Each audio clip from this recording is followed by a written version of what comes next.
And we're live. Welcome, everybody. Episode 3 of Burnin Benji. Some unicorns. Little unicorn night. That's good. Smoking on a Peter budget tonight. Guys, we need to be smoking this cigar with our pinkies up.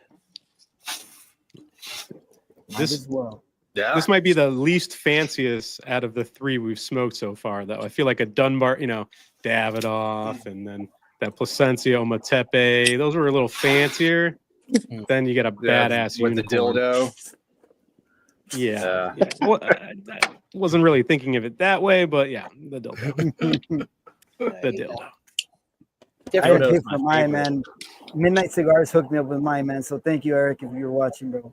Appreciate you, man. Yeah. And Tony Lorenko sent me mine. So thank you, Tony, if you're watching. Not a cheap date. Shout out to Kenny. Shout out to Kenny for hooking me up with mine. Appreciate you, bro. And Tony sent me this one too. Tony sent me this one too. Did he? You know what, guys?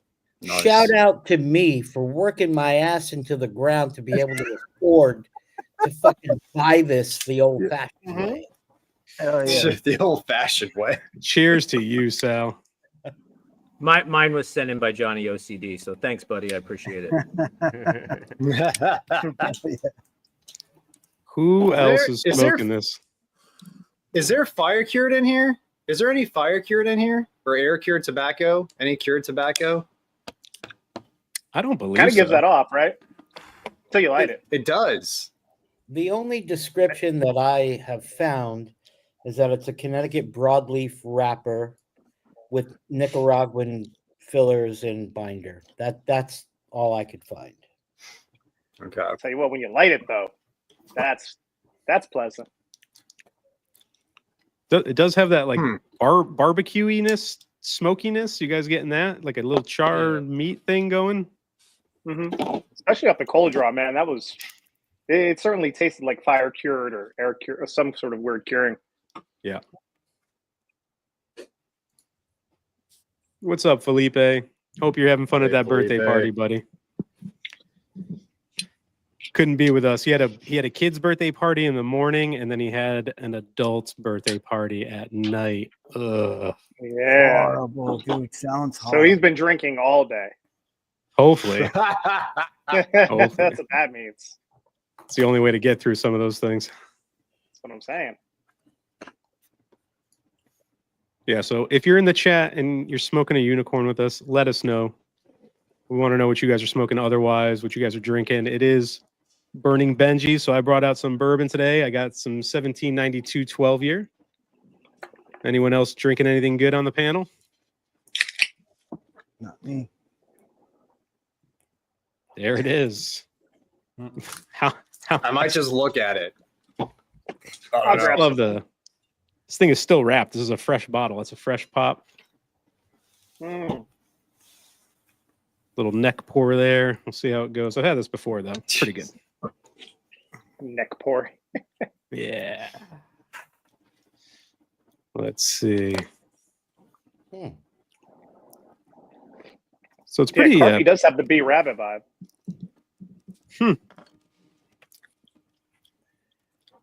Well, guys, this is fun. It's so nice to be with you all. Thank you for having me. Episode 3, man. Yeah. But we have a great panel here. Look at this. You sound much better. I am not actually worse. Really? I have a fever and a sore throat. Yeah. Traditionally, you stop smoking cigars and you rest if you have a prolonging illness, but you're the doctor, right? He's a carpenter. Don't listen to him. Well, this is a medical advice. I'm an idiot. If you would do this for me, gentlemen, this evening I would like to be referred to only as Dr. Hailuk Osmanoglu, the cigar psychiatrist. And I'm not going to remember any of that, man. And that's not going to happen, Sal. I'm here as a proponent and an advocate to legalize cigar abortions in all 50 states, the District of Columbia, and Puerto Rico. Can we take the initials and just call you Dr. Ho, Sal? Because I could do that. It's my name is very simple. Oh, Hailuk Osmanoglu. What's so difficult Yeah, so about Ho, that? H-O. Dr. But the Ho. point All is, right. guys, I any just have- cigar that is terrible, that sucks, that you don't like, abort it immediately. That's my whole point. That's what I'm here to advocate for. Only smoke good cigars. And hopefully this is one of them. On that. Carry on. Yeah. I know, Greg, us East Coasters have to suffer to hang out with these West Coast guys, but you know, it's the price you pay. You got to have the best time. All right. Relax, Sorry. Roger. All right. Relax. Relax. Okay. You wouldn't last out here, all right, buddy? All right, you wouldn't last. Wouldn't, dude. I got to be in bed by 9.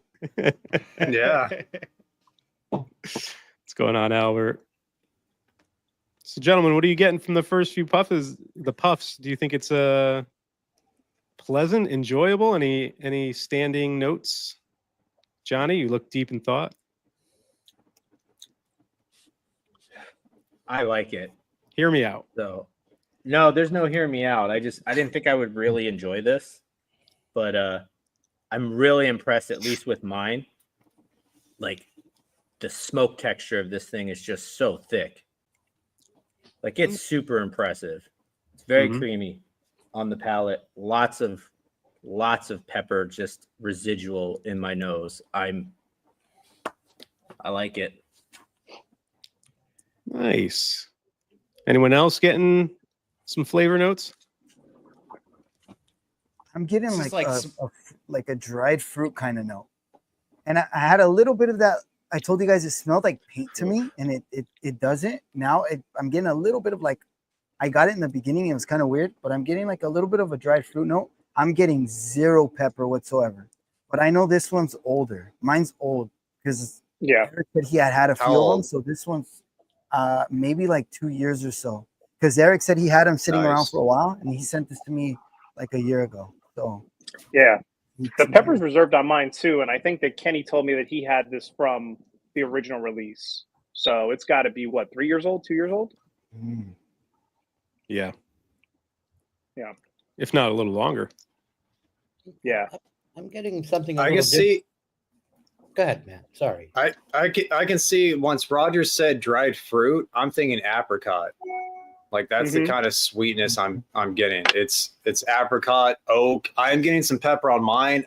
Coming from Tony Lorenko, I'm not sure exactly how old these are, but I wouldn't be surprised if they're, fairly new within the last year or so. Not too peppery though, but like also what Johnny said, very thick smoke. It's a decadent, thick smoke texture. It's verbose and it's delicious so far. She thick. What were you going to say, Sal? I'm having a little bit of a different experience here. I'm getting a lot of earth,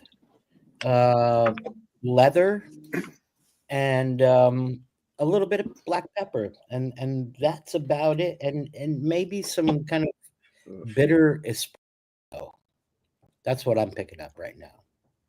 Okay. Yeah.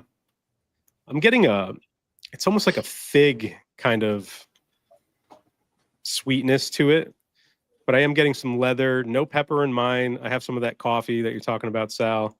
But that fig is like really standing out, and that charred barbecue-iness kind of texture is still there. That smoked meat a little bit. So it's pretty good so far. I can see that. Is yours yours came from Tony, so you're not sure if the age on it. Right. Yeah. Because the last time I smoked this, I had one with 2 years of age on it. And I to be honest, I don't really remember. I S-tiered it. It was really freaking good, but I can't really remember my notes on it right now off the top of my head. But this is starting off good. Well, this one's super fresh. The one that I got came in the mail, like a couple weeks ago. And the draw's got like that smoky campfire kind of note that you guys were mentioning. And it's got kind of a little bit of a savory funk to it. The retro is just like a really light pepper with a little bit of mustiness to it. And then the finish kind of starts out. Go ahead. No, you go. The finish starts out with like a lightly bitter nuttiness, but the bitterness goes away right away. And then there's like a caramely chocolate kind of sweetness thing on the end. pretty good. Well, you guys got all the fucking good ones, man. I got the black sheep You're of sick. the unicorn family. Yeah, you're Right? sick. I got Sick. earthy, You got a pepper, you're blown out sick, palate. leather, right? I want figs. I want nuts. I want cream. I want chocolate. I got want some nuts nuts. for you. I got some nuts for you, pal. Hey. Dr. Homo wants some nuts. I got pepper all over the palate. I like this cigar a lot. Is there a way to tell based off the coffin when the year was? Is there a way to decode these? Anybody know? Not that I know. I don't know. of, to be I honest. don't even have the DTT. I got a sticker hologram mine. on mine. Those Yeah, holograms assuming are like mine's less newer. than a year old. Is Yeah. mine fake? Is mine Yeah. fake, guys? Come on now. Is my AZ? Yeah. If you have No, a I like- hologram on your box, it is definitely within the past year because that's when Yeah. Dunbarton started doing that. So if you don't have Yeah. that, it's definitely 2 years Yeah. plus. Yeah. This might be one of those cigars you don't want to age because it's good. I don't want to lose this pepper. I'm enjoying it too. I like it. I would It's like interesting to say though, thank- Johnny, because mine is just about the same age as yours or within the same year, and I don't really have a whole lot of pepper. Ah, don't Nick know. here is smoking a chubby unicorn with us. That's like the Hey, feral nice. pig size unicorn, Nice, a man. little bit smaller. Okay. Those are pretty cool. Has anyone smoked the other unicorns? And if so, which one? We'll start with Carpy. Which one? The blue. That was Mm. nice. I think the It's regular blue is better though. No. You know, I agree. I agree. Fucking Roger. right? You can't let the No. fancy shape No. persuade you on focusing on the flavor. No, no. Was it Listen, magical, don't get me Roger? wrong, you guys, okay? It was amazing, okay? It was perfect. The moon was out that night. It was bright out. It was great. It was great, dude. I freaking loved it, man. But again, I love the blue as well. So it was very similar to that, but I just really liked it. It was a cool experience. I wouldn't buy one again or anything, but it was really freaking good. Yeah. Super creamy, man. It was like hella creamy. The regular Brulee Blue, I get a little bit of harshness on the smoke for some reason. Not bad. It's just for me, it's like harsher than the regular Brulee for some reason. That blue was like, or the unicorn was like super smooth. It was weird, man. But I really liked it. Yeah. Michael, have you had a different unicorn? Or is this the first? I have not. This is my first one. I still have the black Okay. that I think. Roger, did you send me the black unicorn? Mm-hmm. Yeah. I'll review that probably at the end of this year because it's been hanging out for now a full year almost. But I did bring I did bring a little tidbit that I wanted to share with the group. Yeah, dude. So Steve Saka has his Dunbarton thing on Facebook, his group. I don't know if anybody's a member of that. I got added to it last year, and I just came across this from 3 days ago. He was talking about like the price increases and stuff like that in the industry, and just kind of took a moment to address it in a really long post. But when I was reading it, not to bore anybody, but there was like a context about like how I'm gratefully appreciative of the prices that you guys are willing to pay. Ha ha ha. And then also he said that, just to add some context to that, don't ever sweat the FOMO. Or our core cigars are exceptional. None of our new is better. Just a different expression, flavor profile, et cetera, et cetera. But there truly is no best, only what's best for your palate. And that's what I kind of wanted to share with everybody tonight and start it off with, because that was from Steve himself, just with all the changes going on, all the limited editions, everything like that, kind of echoing what he said on the live.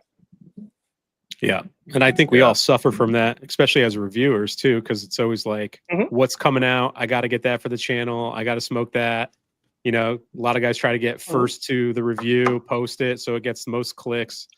But you're foolish if you chase everything. And I've learned that too.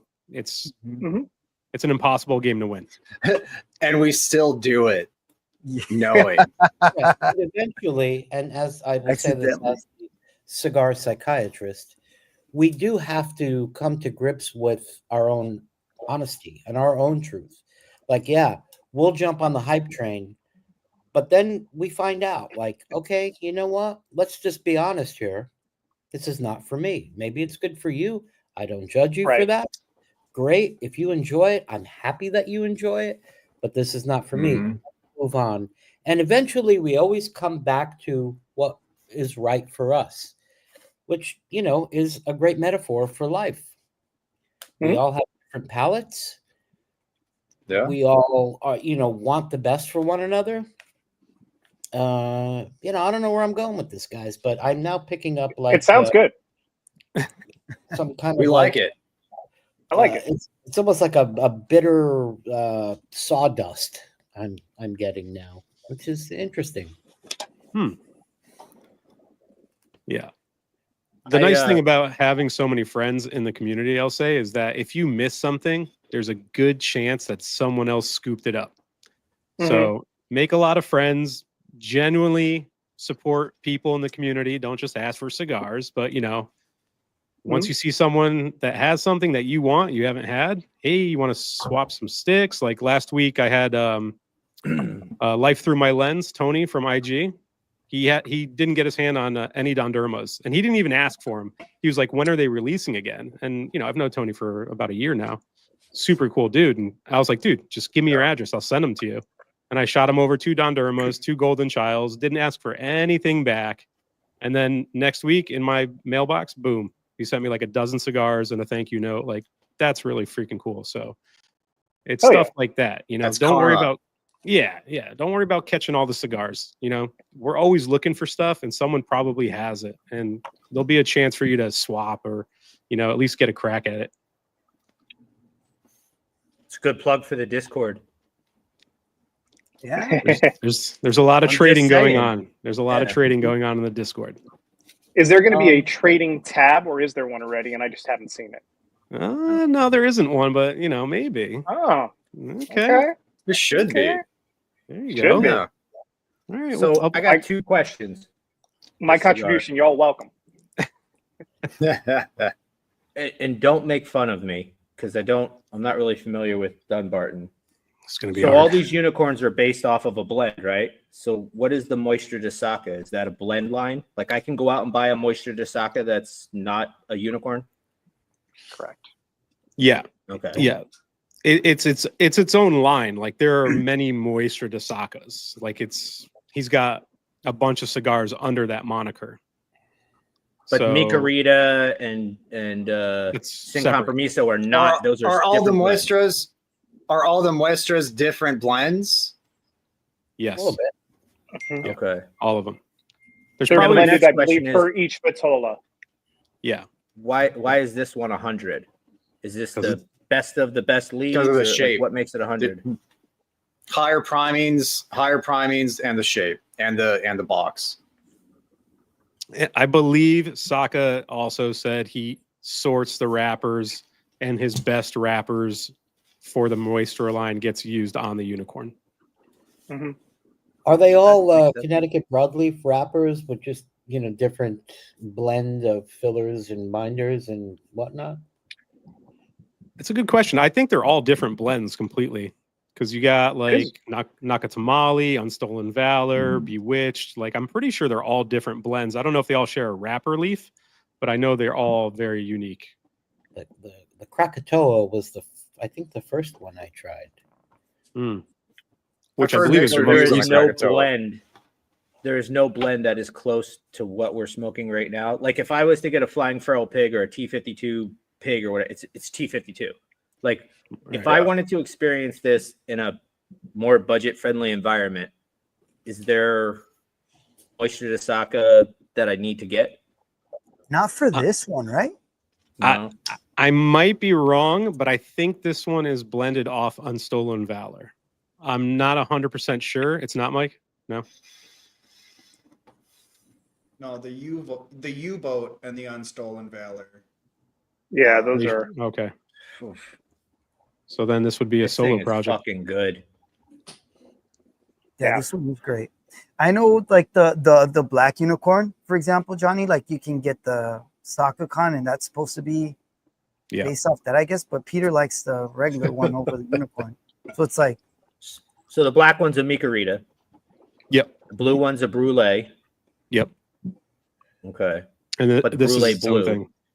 Correct. Okay. And I've had all three, and for me, this is the best one. The blue This is- comes in second. And the black is my favorite Dunbarton blend. Saka Khan. Papa Saka's okay, but Saka Khan for sure. And the unicorn was just smoke. I'll take a Papa Saka over the unicorn. Mm. And the Saka Khan's the best, then Papa Saka, then the unicorn, in my opinion. Yeah. Okay.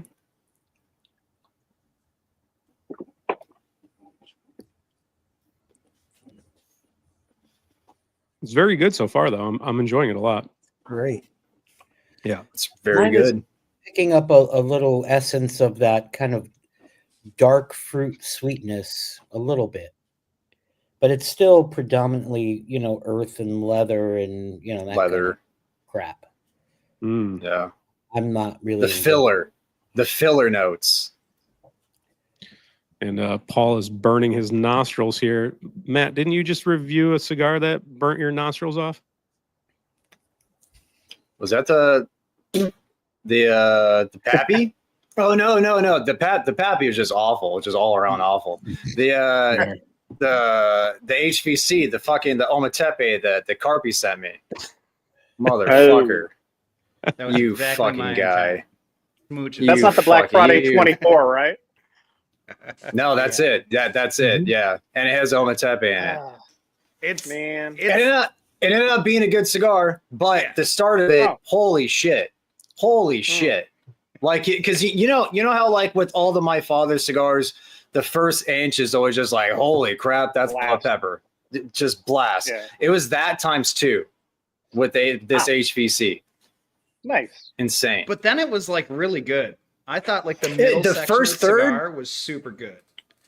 At the end of the first third and the beginning of the second third was delicious. Yeah. Mm.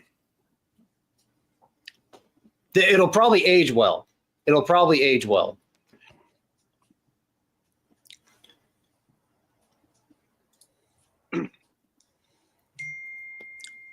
Random debate questions. Fire away. Depends I on think the this topic. would pair nicely with like hydrogen peroxide. What do you That's think? weird, Mike? Sal. That's weird. Room temperature. Yeah. It's burning great though. All the unicorns I've had have burned like really good. Come on. Super nice. Ash is nice. Hey, nice. They should for $100 They bucks, better. right? Pretty much non-existent now for me. Just fine. This All is the other a- stuff's starting to develop. I've got like this chalky tangerine, like on the palate, and then I'm getting like this super sweet like apricot through the nose. This is a great cigar. How come with all these Burnin Benjis, fucking Johnny always has the best possible experience of all time? I'll tell you it's why. Fucking bullshit. I'll tell you why. Because this show is his dumb wait to hear idea, this. and he wants my us to keep idea. doing this. He wants it to work. He wants just it to work. He just wants us to do this forever. I'm with you, Johnny. I'm with you, bro. Thank you. All right. It's, For next it's a month- good cigar. It's good so far, but for next month we're gonna have the Opus Society. We got that on deck, and then supposedly we'll be thanks to Carpy for sending those out Thanks to to a few Carp, of us. Huh? man. Thank you, Carpenter. What a Thank you, what a bro. guy! But we plan on finishing the series in January with the Behike. So Thank God. we'll see. We'll see what's gonna happen after that. Maybe $50 cigars, broaden the spectrum, make it a little more accessible, a lot more cigars to choose from. We'll see. But they don't sound as good. Burning bungholes. Just smoke like $2 in sub, like $2 and below. That wouldn't be a bad Shit-ass one. Find bundle like cheap cigars. sticks that are good. Ron Mexico, Hey. baby. Ron Mexico. You'd have to trudge through a lot of shit to find good ones, though. They exist. Don't you think though, with the unbanned packs through Tip Top, you're I mean, I'm not trying to like ruin anything, but I mean, you're almost guaranteed a $50 stick in that pack anyway. Shit. Oh, Sal, what the hell? It's nothing. It's nothing. It's a mere fascination. You're already Really? getting That money- $50 cigars every week. You give Or at least Carvel once a anybody that month. gets that money. Yeah, I mean, all of the packs so far have definitely been over the $75 MSRP, and we've had at least one where it was like a 40+ cigar in there. You've had more than one. You've had the Padron. Well, no, had- in every pack we've had one in every. Oh, in pack. every that's what I mean. Yeah. So sign up and buy the pack because what's it? The 25th is when notifications go out for anyone who is on the waiting list. There you go. I would add that if you're, a person who's interested in receiving, monthly packs of whatever, that is a great value because you really get beyond what you pay. Absolutely. And that's you guys have done a very good job there. So thank you for doing that. And I know it sounds like a sales pitch, but it really is. Yeah. I mean, it sound like we're fucking like doing an infomercial, but it really is worth it. Like, it really is. Hey, Greg's doing a lot of work over there to curate them, and we're lucky he's getting some really good cigars for the pack. So he's doing all the hard work. We're just smoking it. I'm assuming he's not making much off the packs and just hoping he gets residual business based off of. That's the only thing I can think of. That's pretty much where he's at. Because I mean, you could look up the cigars, what they're selling for, and what you're getting. Obviously there's a markup, but he's not making a ton of money off the packs. It's basically because he likes the show. He likes to participate in the show, and hopefully he earns your business with good customer service. And Greg's been really good to all of us. So he's shout out to Tips. Pragmatic business owner. Yeah. How long did you guys dry box yours for, if at all? I did not. Mine stayed in this coffin in cello wrapped with everything for the last year. I just did 2 days. The internal relative humidity was exactly at 60. And there you go. Mm-hmm. 1 day for me. To be honest, I forgot about it. And then last night I was like, oh shit, I got to get that out. Mm-hmm. How did you forget about it when I said, hey, these need to dry box for 1 week, right? And you're like, yes. All right. So I dry box mine for 1 week. Wouldn't you just pull it out that day? I got a lot of shit going on here, got Johnny. kids and shit, Okay? Johnny. All right. Not all of It's us not could just just, poker and women. which girl's texting me today? Living What the time life. is the tournament? Like, Okay. buying 12 boxes of Davidoffs every day. Take it easy. Gentlemen, let's try and express our emotions with kindness and empathy. Let us not get angry. That was kindness. You should hear I normally talk to Johnny. It's unbelievable. I'm not a very empathetic person. Yeah. Speaking of Atabay Blacks, how many have you smoked out of your fresh box there, Johnny? Just one. Just one? Mm-hmm. Nice. They need a smidge amount of time. Just they're a little wet. That's all. It's fantastic. Good. I think you should rip through the whole fucking box in like 2 days. No. That box though smells amazing. You can just smell the Peruvian Lajero in the box. It's so sweet. It's a beautiful box. It is. You got to do like 12 days of Atabay Blacks for the holidays. Yeah. Just rip through them. Selected tobacco month, all of December. I could do that. I have a bunch of selected tobacco. The advent calendar of selected. I got you, Peter. I got you an Alfonso and a Tubo, so you get a nice little Tubo too. Ooh, thanks, so you can buddy. put other shit in it. Yeah. Or up it, right? I got you. Mm-hmm. Paul, are you smoking with us? Are you having a unicorn, man? Might have missed something. I know Nick's smoking with us here. He's not getting any of that sweetness. Ooh, a little Joseph Magnum cigar blend. Nice. Yeah, I mean, I have a little Nice. bit, but thus far it's a pretty linear cigar for me. I'm entering the second third. First third was pretty much the same thing.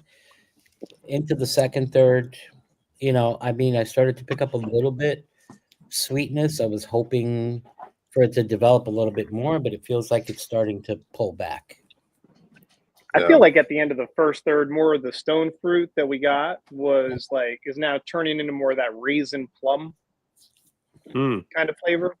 That's what I'm picking up the most. I could see that. Yeah. I'm getting a little bit more earth now. It's it's like borderlining a little mineral, but not a lot. Like it's definitely a more earthy tone. That char is still there, but I could see that like a plum note now too. So pretty good transition. My espresso is gone, and that's turned into like a bitter, some type of bitter wood. Like to me, it's like wood chips, like a bitter mulch. Glad I paid $100 for this thing, man. What are you gonna do? What are you gonna do? What do you guys think? DTT is producing some of the best cigars in the industry right now. Nope. You like broadleaf a lot. Yeah. Mm-mm. Doing a good job with broadleaf. I mean, I don't smoke a bunch of Dunbarton, but no, I don't think they're the best in the industry. I do. I love Dunbarton. I think he makes excellent cigars, and I think he makes very good cigars, and I think he makes good cigars, and I think he makes some pretty good cigars. I'm not arguing he doesn't make exceptionally good cigars, like including this one and that the Sin Compromiso. That's the one that has a little bit of extra in it or whatever. I can't remember that one. That's a fantastic cigar.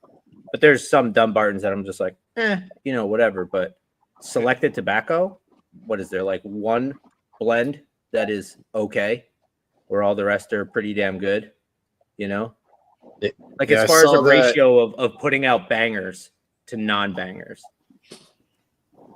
I saw that that one Byron that AZ was having today, the 1850. That's a very mediocre $50 cigar. That would be probably like, out of all that I've had from Selected, that would probably be my, like, I don't need to go back to that one. And I bought everything else. Yes. Yeah. And I bought 2 of the sample packs. Use the Rutherford code, so thank you. I bought 2 of the sample packs, and after I see AZ's post, I'm like, fuck. So yeah. And they're not Dunbarton. The Dunbarton produces, like, if you're a cigar nerd, they're great.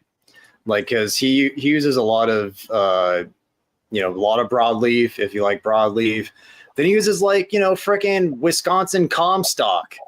Where have you heard that before? That's in the Don Derma. He uses some pretty exotic tobaccos at times. Like, am I a fanboy? No, but do I acknowledge that he makes phenomenal cigars? Absolutely. He makes some great shit. I love the Red Meat Lovers. That cigar is probably at the top of my head. When I think about a delicious Connecticut broadleaf, that comes to mind first. The Red Meat Lovers. That is a good cigar. Yeah. Weird. I like that cigar too, but I've smoked it at times where it tasted just like dirt. I've had 2 that have been like that. If you had to pick which company puts out the best cigars, New World, I guess we have to keep it in that realm. What would it be? Would Dunbarton be that company? I think that's like the question, right? Like, yeah.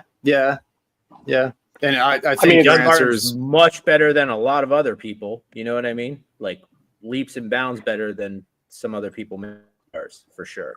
I think that if Selected had more stuff in the lower end price point, you could make the argument that Selected over Dunbarton. But I think that with the vast price points that are offered by Dunbarton for everybody, there's something in there. Like, it's hard to really beat it.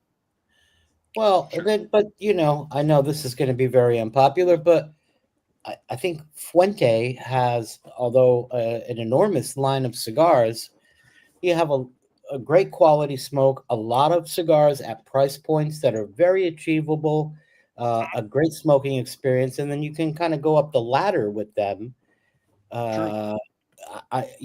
That's hard to beat, man. That's hard to touch. I guess my only drawback I feel like with Fuente is the experienced cigar smoker going to have the same appreciation for them now as they did 20 years ago, like Padron. Yeah. Well, and there's another one, Padron. Yeah. Yeah. I mean, those guys are hard to beat. Yeah, definitely. I mean, they're still the number one sellers in. We can compare a Dunbarton to a Padron or a Fuente or even a Davidoff, sort of, but not really. But to compare them to like selected tobacco, I think is kind of fair, even though the price points are very different.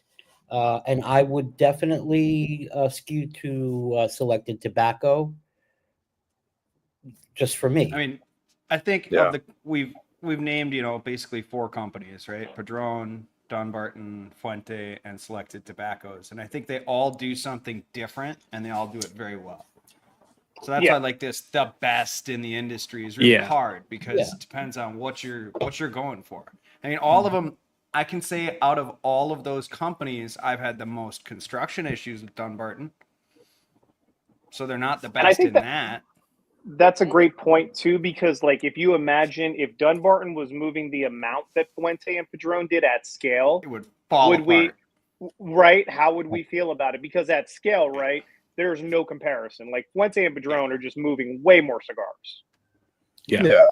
Oh, and then it's all in-house. Yeah. They manufacture in house. Saka has, he outsources and goes to different companies. Goya and stuff like that. He has different factories making sticks. Yeah, Noxa. So yeah. But, to his, respect to him, he will only make a certain amount of cigars. He understands that.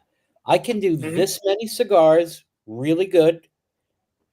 If it goes past that, then it gets a little wonky. So I'm gonna stick Yeah. The man has standards. Saka definitely is not chasing the dollar.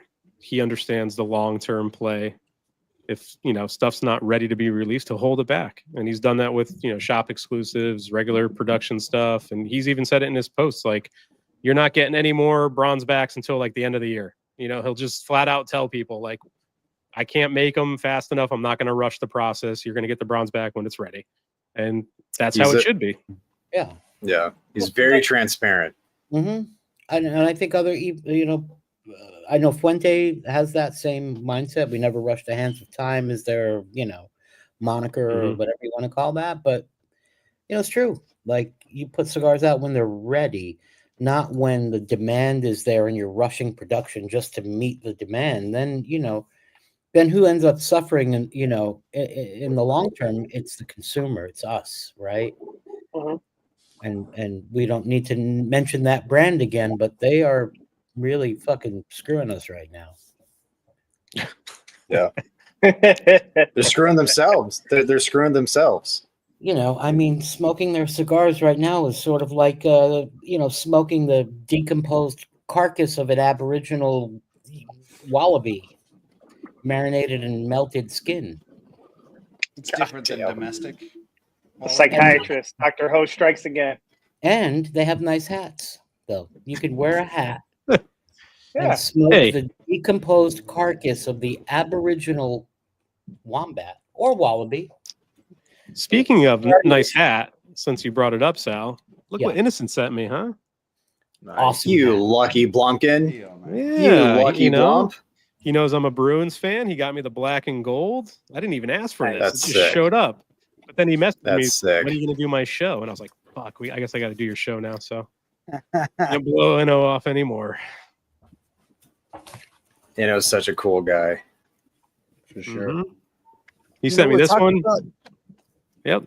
He sent me an Eagles colorway too. Green and white. It's like a cream. It's nice. Oh, yeah. Dope, Sal. Love it. Yeah, say, Roger? Must be nice. Good, man. Oh, I smoked the Wagashi a few days ago. It was freaking good, man. It was really, really good. I don't know. I've never. Is that from the original batch?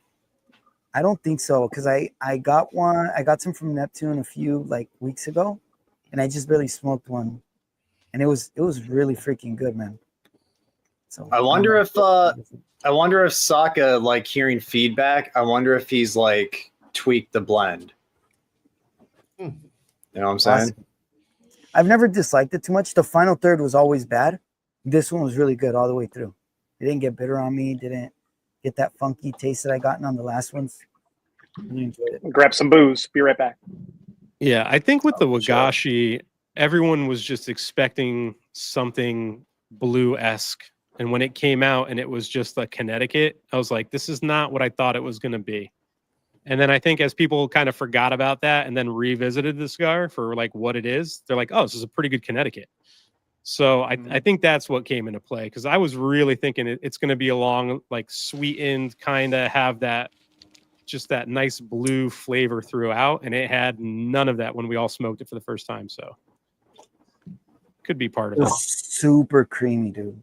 And I swear when I cut it, when I licked it, I could have sworn it tasted like it had a little bit of a sweetness to it. I was like, did this dude put like the sweetness on this shit? I was like, what the hell? It was so weird. think the wrapper is a little bit sweet. I don't think it's because I bought a box of the original batch, you know, and I ended up doing it in my shootout. And I think in my brulee shootout, I like licked the thing and I'm like, nope, this one isn't, you know, this individual. I don't know if he plays with it. Yeah.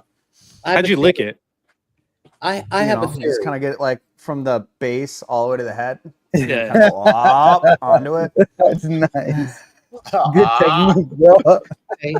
It's okay. It's okay to express your feelings and sexuality and whatnot. But Whoa, who's getting sexual here, man? We're just looking at cigars. the shape of a cigar, and then okay. I think he sweetens some of the tips and some of them he doesn't. And I think it's, I don't know, to me, because sometimes I'm like, it's not sweetened. Sometimes it's definitely sweetened, is my experience. And I don't know why, if it's just to fuck with you, or is it to get around this new, regulation coming into law that you can't sell Flavored cigar, blah blah blah, whatever. Could be that too. Yeah. Or, What do you think? What do you guys think about the prospect of a Connecticut Donderma? I like it, dude. That'd be dope. How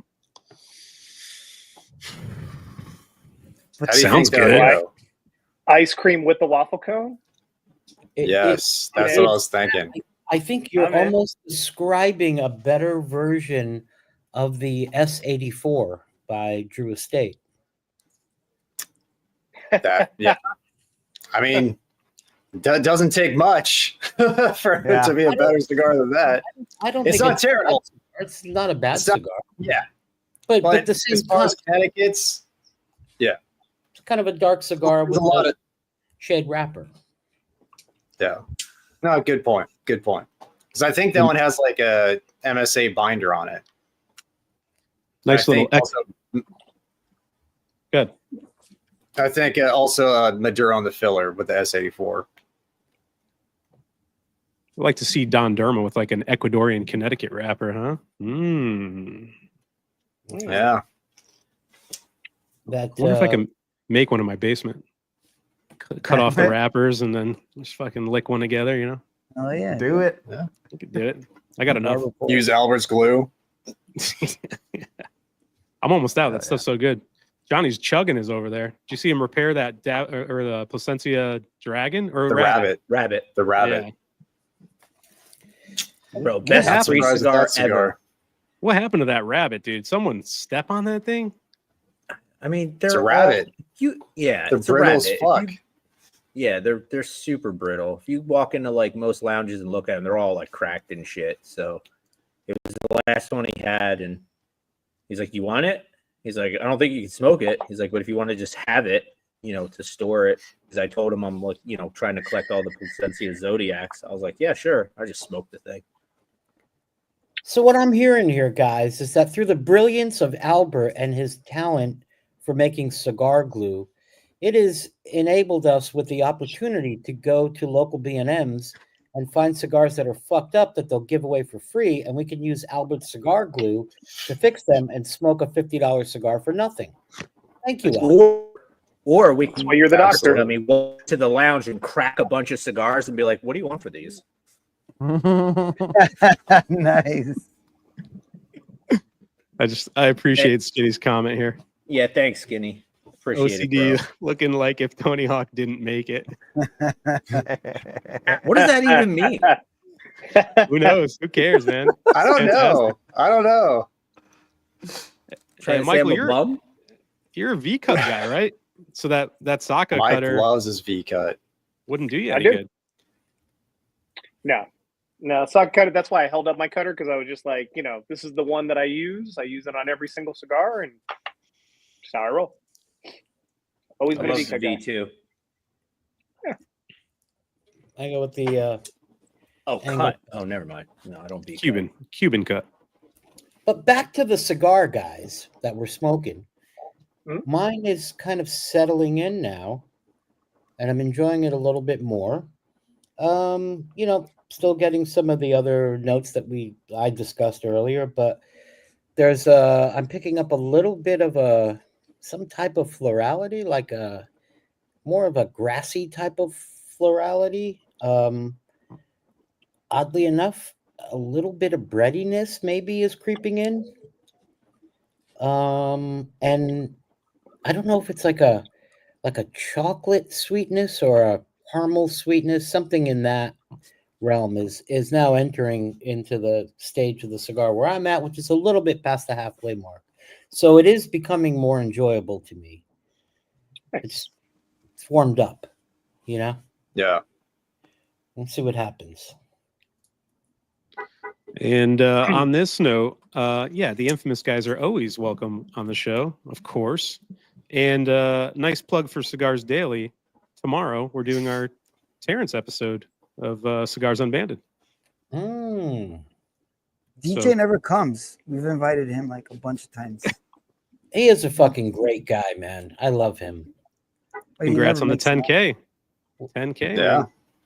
Big milestone. He's doing a Oh, yeah. giveaway, Tim too. would be dope, dude. On a Burnin Benji's, imagine. He said he's going to do a regular guest episode on Unbanded, so that'll be fun when we can schedule that. So this cigar, it's kind of weird on the draw right now. I'm getting like a kind of a charred wood and a note that like reminds me of varnish or something, but it's kind of nice. I don't know how it's combining to be good, but it is. Sounds gross. Varnish is a good call, dude.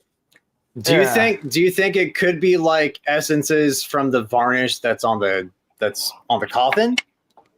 I mean, maybe, but it's not unpleasant, which No. sounds weird.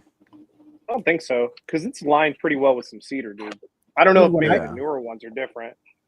When I opened mine, it's last night it smelled like that. I'm like, dang, dude, this smells like paint or varnish. Like, now that you said varnish, it makes sense. But then today when I smelled it after we're dry boxing it, right before I took it out, it had gone away. But when I lit it, I kind of got that little taste. It's gone now, but I know the piano cases they come in are like really nicely lacquered. I have 2 of them, but they didn't smell like other lacquered boxes that I've had before. So nothing like those Room 101s a few years ago. The Daruma. Oh, dude, For the Oliva 135s. Oof. I had to throw those boxes away immediately. They smelled terrible. Terrible. But Buzz, I did see this Kirby Allison. Yeah, he's got a whole section on his website where he's got like really high-end old DuPonts and Dunhills that he's like restoring and selling, like really nice old school fancy lighters. So if you're a nerd about that, he's definitely got some cool stuff over there. He's also an official, like, verified DuPont sales place too, right? Yeah. Because he was just selling the regular DuPonts out of his site too. Yeah.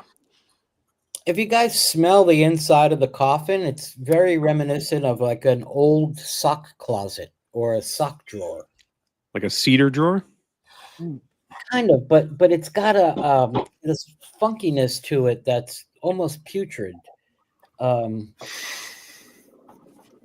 know. smells amazing. I didn't sniff my coffin.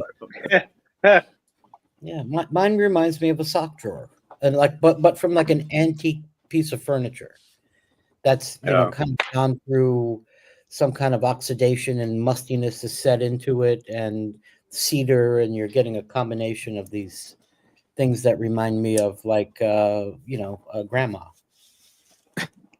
Speaking of knockoff DuPonts, that company Visol, I think they just released a one that looks just like the La Grande. It's got the The spinny dual flame. ignition, and then it has a button on the side where if you press that, the torch comes out. Mm-hmm. I bought 2 of them. We'll see how it goes. What's the They're not- name? It's How not do a you spell it? fake, right? It's like an homage.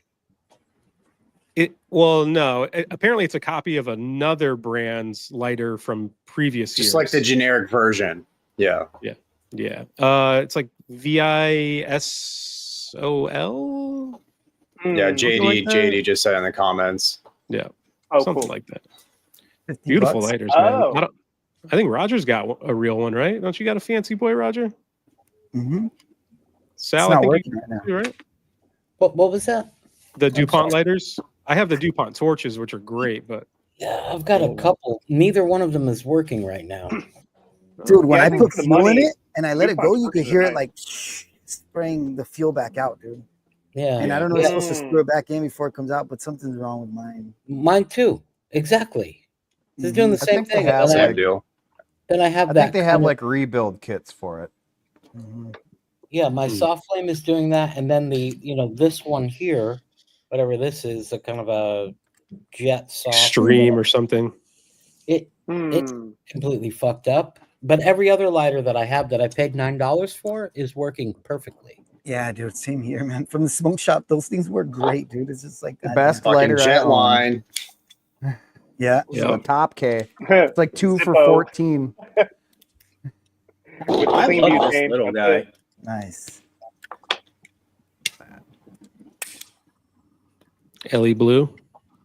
My LE Blue's fucking Nice. up. No way. Those lighters look dope, man.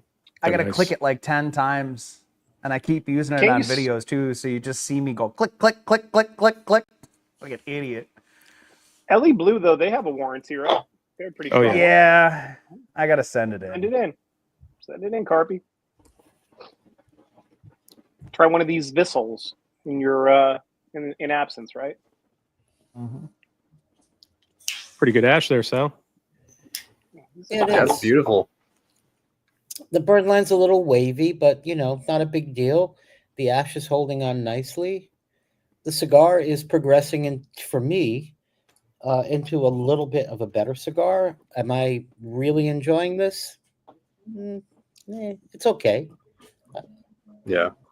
I would say it's just okay. Can I you guys- answer Nick real quick? Oh yeah, go ahead. Like 2 seconds. Yes, I had the Wagashi. I thought it was good. I went into it thinking it was not going to be good based on what everybody said. It wasn't as bad as what I thought it would be, but I'm not looking for more. Mm. Try it again, Johnny. I don't know if they're getting better or what, dude, but I thought it was Maybe. freaking great. It's pretty The good. first Yeah. one I had, same here. I came into it thinking it was going to be horrible, and I thought it was okay. The final third was bad, dude. But this one was creamy, dude, really good all the way through. I'm going to have to pick up some more.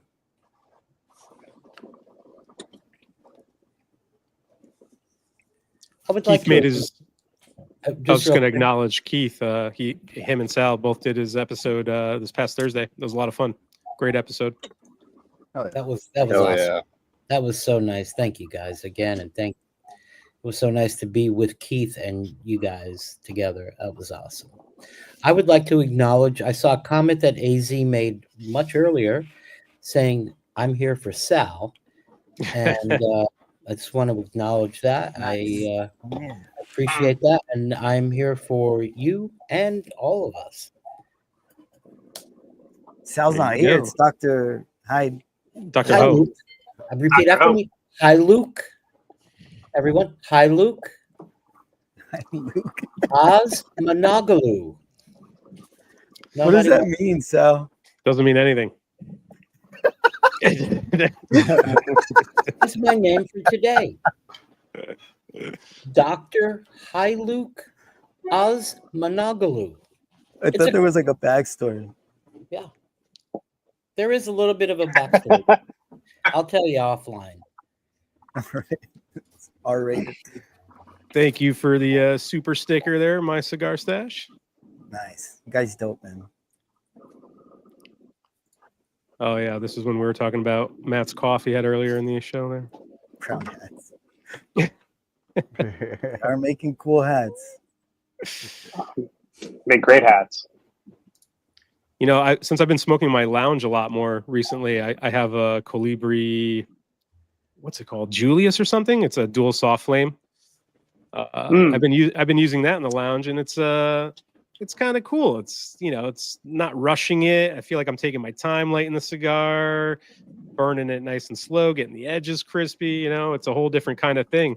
Takes longer for sure, but I feel fancier when I do it in the lounge. Nice. Freaking hate soft flames. I like to touch up with soft flames. Really? Yeah, I have a lot. I feel like I have way more control. If I want to get like a decent line, I can do it with a soft flame. What? You have more Whenever I try control to with use the a soft soft flame? I burn Yeah, the edge look. of the cigar so much. It's You like, just burn the edge, and you can roll it right to where you want. It doesn't over torch it. Versus this thing, you know what I mean? Like I have to be so far away and see where it's hitting. Like I just have more control with the soft flame. I'm just used to. I'm used to like knowing the distance where it needs to be with, you know, whatever lighter. Well, you are certainly more skilled with cigars and lighters than I am. You know, I'm still a newbie. You know, so I'm just I'm outside, outside, so you know, soft flame doesn't stay still for me. I don't like smoking outside. I just had this discussion with a buddy. Like I prefer indoor smoking all the time. I don't like it outside. I feel like it changes everything. Depends on the filtration system inside. Mm-hmm. I agree. Yeah. Yes. But like where I'm at, like a lounge would suck if there's too much smoke and they don't have a good filtration system, but my shit's going up and right out. So I just ashed all over my notes. Newer cigar reviews, like damn, we are newer cigar reviewers. How who does would be Mike, a newer one? Matt feel about us? Well, I'm an overviewer, Matt. so I'm fine. I'm in the clear. Yeah, Mike, Matt. Yeah, Roger's an overviewer. Roger's in his own category. Yeah. 101. There are definitely an influx of a lot of reviewers, though. I feel like every time I open up YouTube, I'm getting suggested new people. and then we get never mind.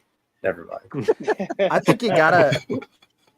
I'm a newer cigar reviewer, obviously, right? But like, I think a lot of guys are getting into it with like bad audio, bad video, and no real goal, and so like me. and no real taste. Yeah. So it just ends up being not worth watching, you know.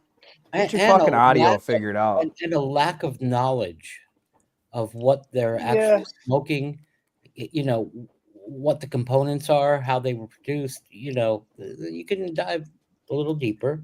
Not you. I mean, I think everyone here on this panel is, I mean, you guys are my favorites. You're excellent. I enjoy consuming your content. I learn from it.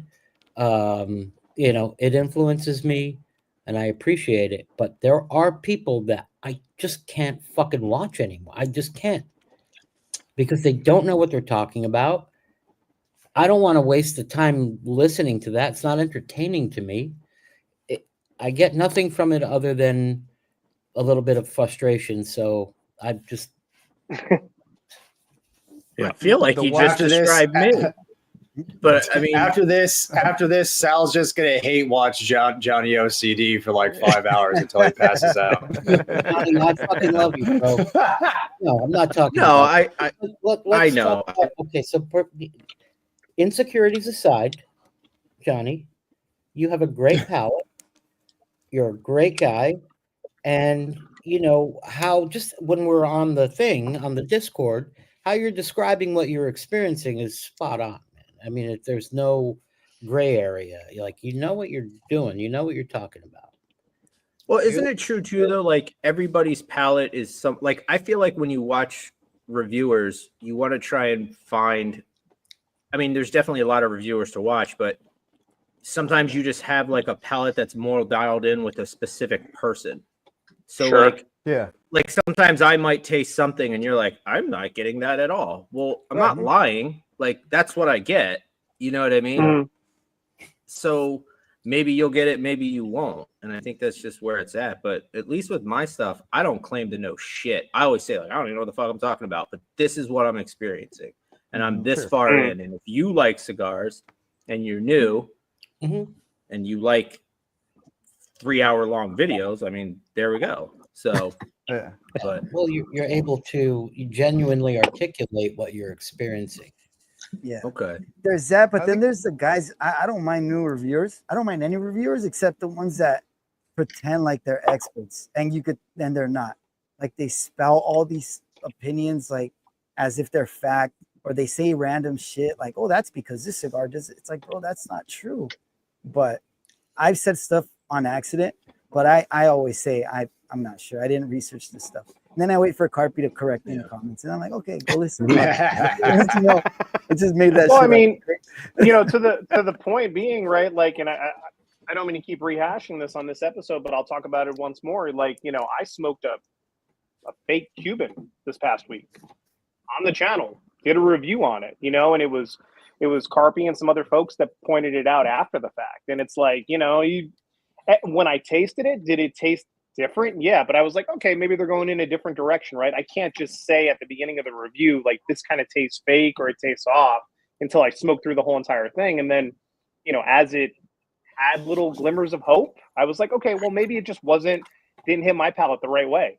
I'm not going to rate it as good as the Bahiki, but, it was still a decent cigar. And, in the conversation that I had with Carpenter, he was like, it was probably still Cuban because it still tasted okay. It just wasn't, a Cohiba 55th anniversary. And it's like, yeah, like maybe that's it. And it's like, it doesn't matter how much experience you have. You don't know everything about everything. And I haven't bought a Cohiba in a while, so I don't know what the new bands look like. I have no idea. Yeah. No. I welcome new reviewers, new shows. There seems like there's a bunch of new live streams starting every week, which is awesome. Like I watch a bunch of them. It's just, my only gripe is with people is find your own way of doing things. Don't try to rip off, Hound Dog or Master Your Ash or Carpy. Like, stop S tiering and A tier and everything. That's Peter's shit, right? That's what you want to say. Just say it. No. Other people have used the tier system. I think I made it popular. Feel like I've seen this before. I think I just made it a little more popular than maybe other people have in the past. But, I don't want to watch a review and just see people blatantly copying other styles of other reviewers. Like, come up with your own thing. Like, it's fine. I'm going to watch regardless, make it interesting, and let me know how you're experiencing the cigar. But, if I want to watch, Hound Dog, I'll watch his channel. If I want to watch, Master Your Ash, I'll watch his channel, especially when it comes to like the pairing stuff. And like, there's a couple guys that try to do that. And I mean, I'm into bourbon, but I don't know nearly what Michael does. But when I'm watching someone talk about pairings, I'm like, this doesn't seem right. And, it's not. So it's some of that information doesn't get checked, or, you looked into it. It sounds like you know what you're talking about, but I'm trying to tell you. I got to check out my homepage then. I got to see these new pairing people. It'd be fun. Yeah. They're out there. Speaking of cigar reviewers. No, what? Hey, there he is. Hey, John. On the hunt. How you doing, man? The hunt. What's up, y'all? How you doing, bro? I made it. Yeah, I'm good. Just back issues, man. So Getting Here's old's fun, huh? yeah. Are you guys going to be on for a little bit longer? Oh, I sure. think so. Okay. How's the? Is it cold over there, John, or what? It's not too bad, but I just get cold because it's just sitting still, you know. Mhm. Just being Yeah. outside. So I just like to be warm when I, not freezing. So Mhm. I how's want the? to add one more thing to that cigar reviewer thing before we move on. Yeah, If go you're ahead. gonna start reviewing cigars, not every cigar is good. Don't lie Mhm. to get free shit from a manufacturer, Yeah, because dude. that doesn't do anybody any good. And if you never have any critiques of a cigar, your reviews are worthless because you like everything. Yep. Yep. That's it. I agree with what Mike says, and what I really like about what all you guys do is you're honest about what you are experiencing. Period. I think that is the main thing, is to be honest. You don't have to be the smartest, the best. You don't have to have the most refined palate. You just have to be honest about what you're experiencing. To me, that genuine, that genuine communication is what I gotta grasp onto. Like I'll engage with that. But as the cigar psychiatrist, I will say that love and tolerance is our code for all.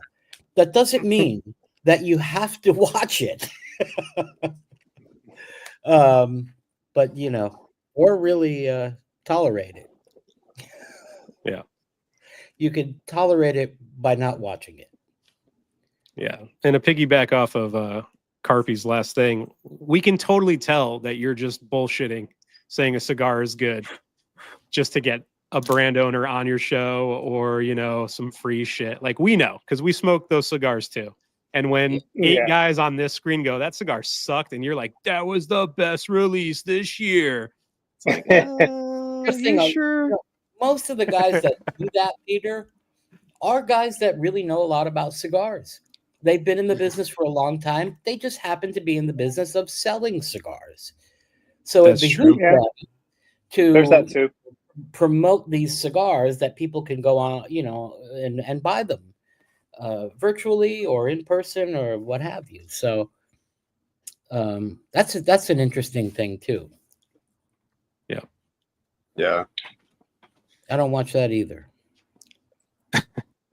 So, John, is that your first unicorn? Is this a first? Yep. Yeah. This is the first. This is the first for me, man. Yeah. So I'm excited. Appreciate it. Appreciate y'all having me on. Absolutely, man. Yeah. How did John's y'all? such a badass. Any thoughts on it so far? I think most of us liked it except Sal. I think Sal's, let's see what he got, but it was good. His is getting better though. It is getting better. I can tell you where I'm at right now. It's a pretty simple cigar to me. What I wrote, mostly what I'm picking up simply is earth, leather, a little bit of cream, some espresso, hints of baking spices, a bitter kind of wood chip like thing, a little bit of cocoa powder, and that's it. So and leather. Yeah, I'm only a few puffs in, but I was thinking cocoa powder for sure, espresso. I was thinking wood, a little bit of leather. Is this a Nicaraguan Habano? What's the wrapper on it? It's a broadleaf. Broadleaf. Broadleaf. Broadleaf. Okay. Connecticut. I got a question for you, Pete. Sure. So you've been drinking the 1792 12 year, yeah? Yep. And if I'm not mistaken, that has a little bit more rye in the mash bill than my Henry McKenna, right? It's like 18%. If you Mine's say like so, 10. I'll believe that. you. Doesn't say on the bottle, but it does have a lot of rye spice to it. How do you think that the pairing's going with this particular stick that has a decent amount of spice in the younger, maybe not in the former, but So when I'm getting a lot of earth and mineral from the cigar right now. Right. So that's ramping up for me, which is not too pleasant going into the final third. So I am trying to take a couple more sips of my Coke and my my bourbon here to kind of sweeten it Yeah. up for me because it's getting a little tart, a little harsh. But I can definitely taste the rye spice, and rye is my preferred. What's up, Enzo? Rye is my Come on, preferred drink. So it's good. I would prefer more of a spice, like if it was a high rye or just a higher mash bill of rye. But it's okay. It's watering down too with my ice too, so that's probably not helping it. But how the McKenna's going well with it?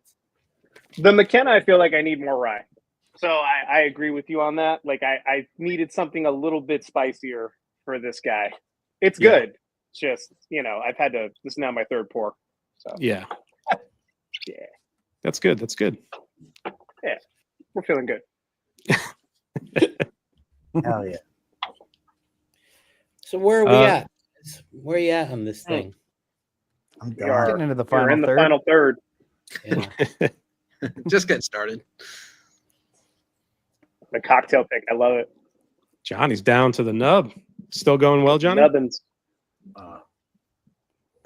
I really, really like this cigar. I don't think it's worth $100, but what I think it is, like, obviously I'm not too familiar with Dunbarton, but I feel like all the nuance I'm tasting, I've experienced these nuances before, but they're bolder, they're more refined. Like, it definitely is better tobacco.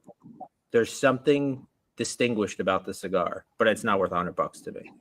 No way. Yeah. I would say. Go ahead. But that's how it is with go most ahead. things. Yeah. Yeah. I mean, for me, I would go with Saka or Mi Querida Tricky Traca, in the dark realm over this cigar easily, any day. But this cigar definitely makes me want to try more of the Muestra lineup. I've never had any of them. So, and I would definitely try and find something close to this experience at a much better budget. I would say Well- even a Krakatoa over this. I mean, good news for you, Johnny, is I'm sending you a package this week, and I have all of them. So if you want to do That a wasn't a Dunbarton dry bag. shootout, if you want to That do a wasn't a dry Dunbarton bag. shootout like Mike's doing it, I wasn't can get you a dry couple. begging for Dunbarton. So just saying, I wanted to. Do it. I'll get you some, man. I think AZ was suggesting we create a room in the Discord for such a thing. Ooh. I'll take it up with management. Yeah, Roger, can we do it? He left already. Yeah, Raj. He left. So we got another think question awesome. here. Is Opus overrated? The main Not line. just yes. Opus is overrated. I mean, everything's overrated. There's a lot of overrated shit. It's just that Opus. It just seems that Opus. I think the reason why Opus is so overrated is because of all the fucking lounges and shit that charge double MSRP for it. It's Yeah. already high enough. Yeah, that's the problem. Is the MSRP getting gouged? Yeah. That's the problem. Man. I At mean, the there's fault. shops that sell Well, Atabey Sean, Black for $135. I'm not fucking paying that for an Atabey Black. They're out of Yeah, their no, mind. absolutely not. MSRP is always the issue. Yeah. And I think if you can get them gouging. at Gouging MSRP. if you can get them at MSRP, they're worth the experience. And there's a lot of good cigars in the lineup. But if you're paying Except the Angel Share. I knew you were gonna say that. Roger ain't here, man. So wrong. So wrong. No, it's John. It's just John. John, he's It's the just John. yeah. John, you're the only one that likes that. Are you getting That's free his. stuff from That's his Fuente? hill. That's his I hill. love- Dude, I love the Angel Share. I love it. And Is he staying for the cigar realistically, trailer? Come on now, let's be real. the MSRP for a like double Corona, like the biggest Opus they make in the main line, is like $26. It's not that expensive. I mean, we're smoking $100 fucking Dunbarton right now. Yeah, but that Is- MSRP was also like $14 20 years ago too. So Yeah. like when it was like primo time for Opus. It Yeah. was like A lot. $60, which was high back then, but all relative, right? Yeah. I would say a lot of the Opuses are overrated, but yeah, at MSRP, if I'm paying $25 or $30 for an Angel Share, I mean, I'm good. I'm set. love him or hate him, you know, the bro over there in New Jersey sells Opus and Yehos, whatever, at MSRP. And Posted if it you today. look at what those costs are, they are vastly different than what the majority of us find in our B&Ms. Yeah. Yep. Like, it's not even Yep. fucking close. And from what I understand, Carlito has not raised the MSRP on a lot of those smokes in quite a long time. It's all the retailers. Yes. All the retailers. Yeah. So on that note, what's like one of the cigars that is priced, I would say, above like $30 that you don't mind paying for because you know it's going to be a good experience every time? Like, is there a cigar out there that you don't mind shelling out for it when you see it because you know it's worth it? Yep. The one that Johnny just bought 30 boxes of. Yeah, I mean the Atabey Black. That's Yeah. general consensus, right? Come on, John. Fucking John. It's $50. No. 45. Good. 40. I'm thinking you just told me you essentially answered because you smoked it again. I remember that. You posted in your Discord and then somebody asked like, how was it? You're just like, shh. So you just answered that for me. You just answered. It's fine. I mean, I'm with John on the fact that like it's a very like high MSRP, right?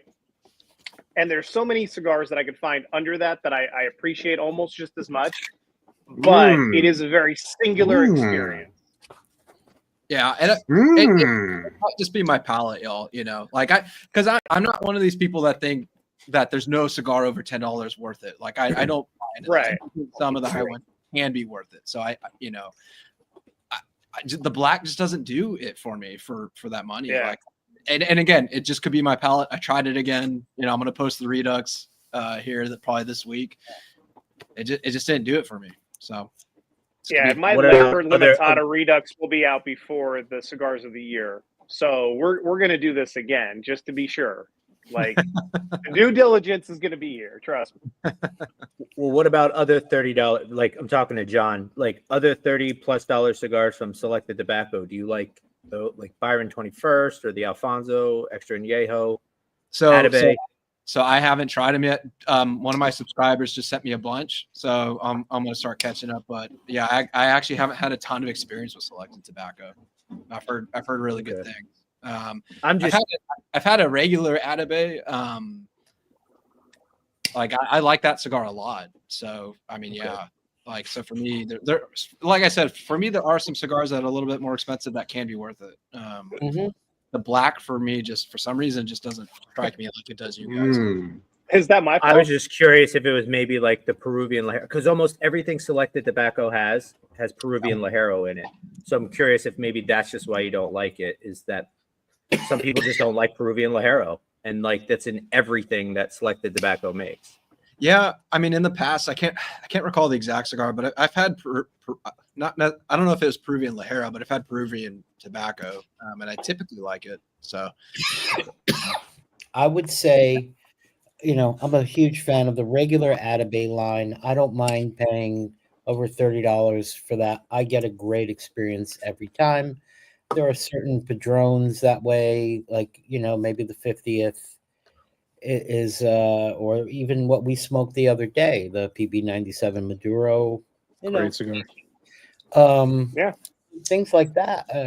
I'm fine with that. You know, I enjoy myself. I think it's, you know, giving me the pleasure and enjoyment that I get out of that is equal to or greater than the value of what I spent.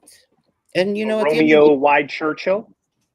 yeah, I man. mean, well, you know, even this thing right here is just fucking You know. incredible right now. yeah, Holocaust BBF. Finos, man. This is Oh yeah, delicious. that's what a lot of people compare the Byron that Pete posted today, and I think you did too, Johnny. Distinguidos. Yeah, Distinguidos. So They good. compare that to the BBF. It's very good. It's growing on me. The more I smoke it, I've probably had like 4 or 5 in the past like 2 weeks because my lounge That's tough got a, life. yeah. Well, my lounge got a box in, and I don't want to buy a box, so every time I go in there, I grab a few singles so it doesn't hurt as bad. And Right.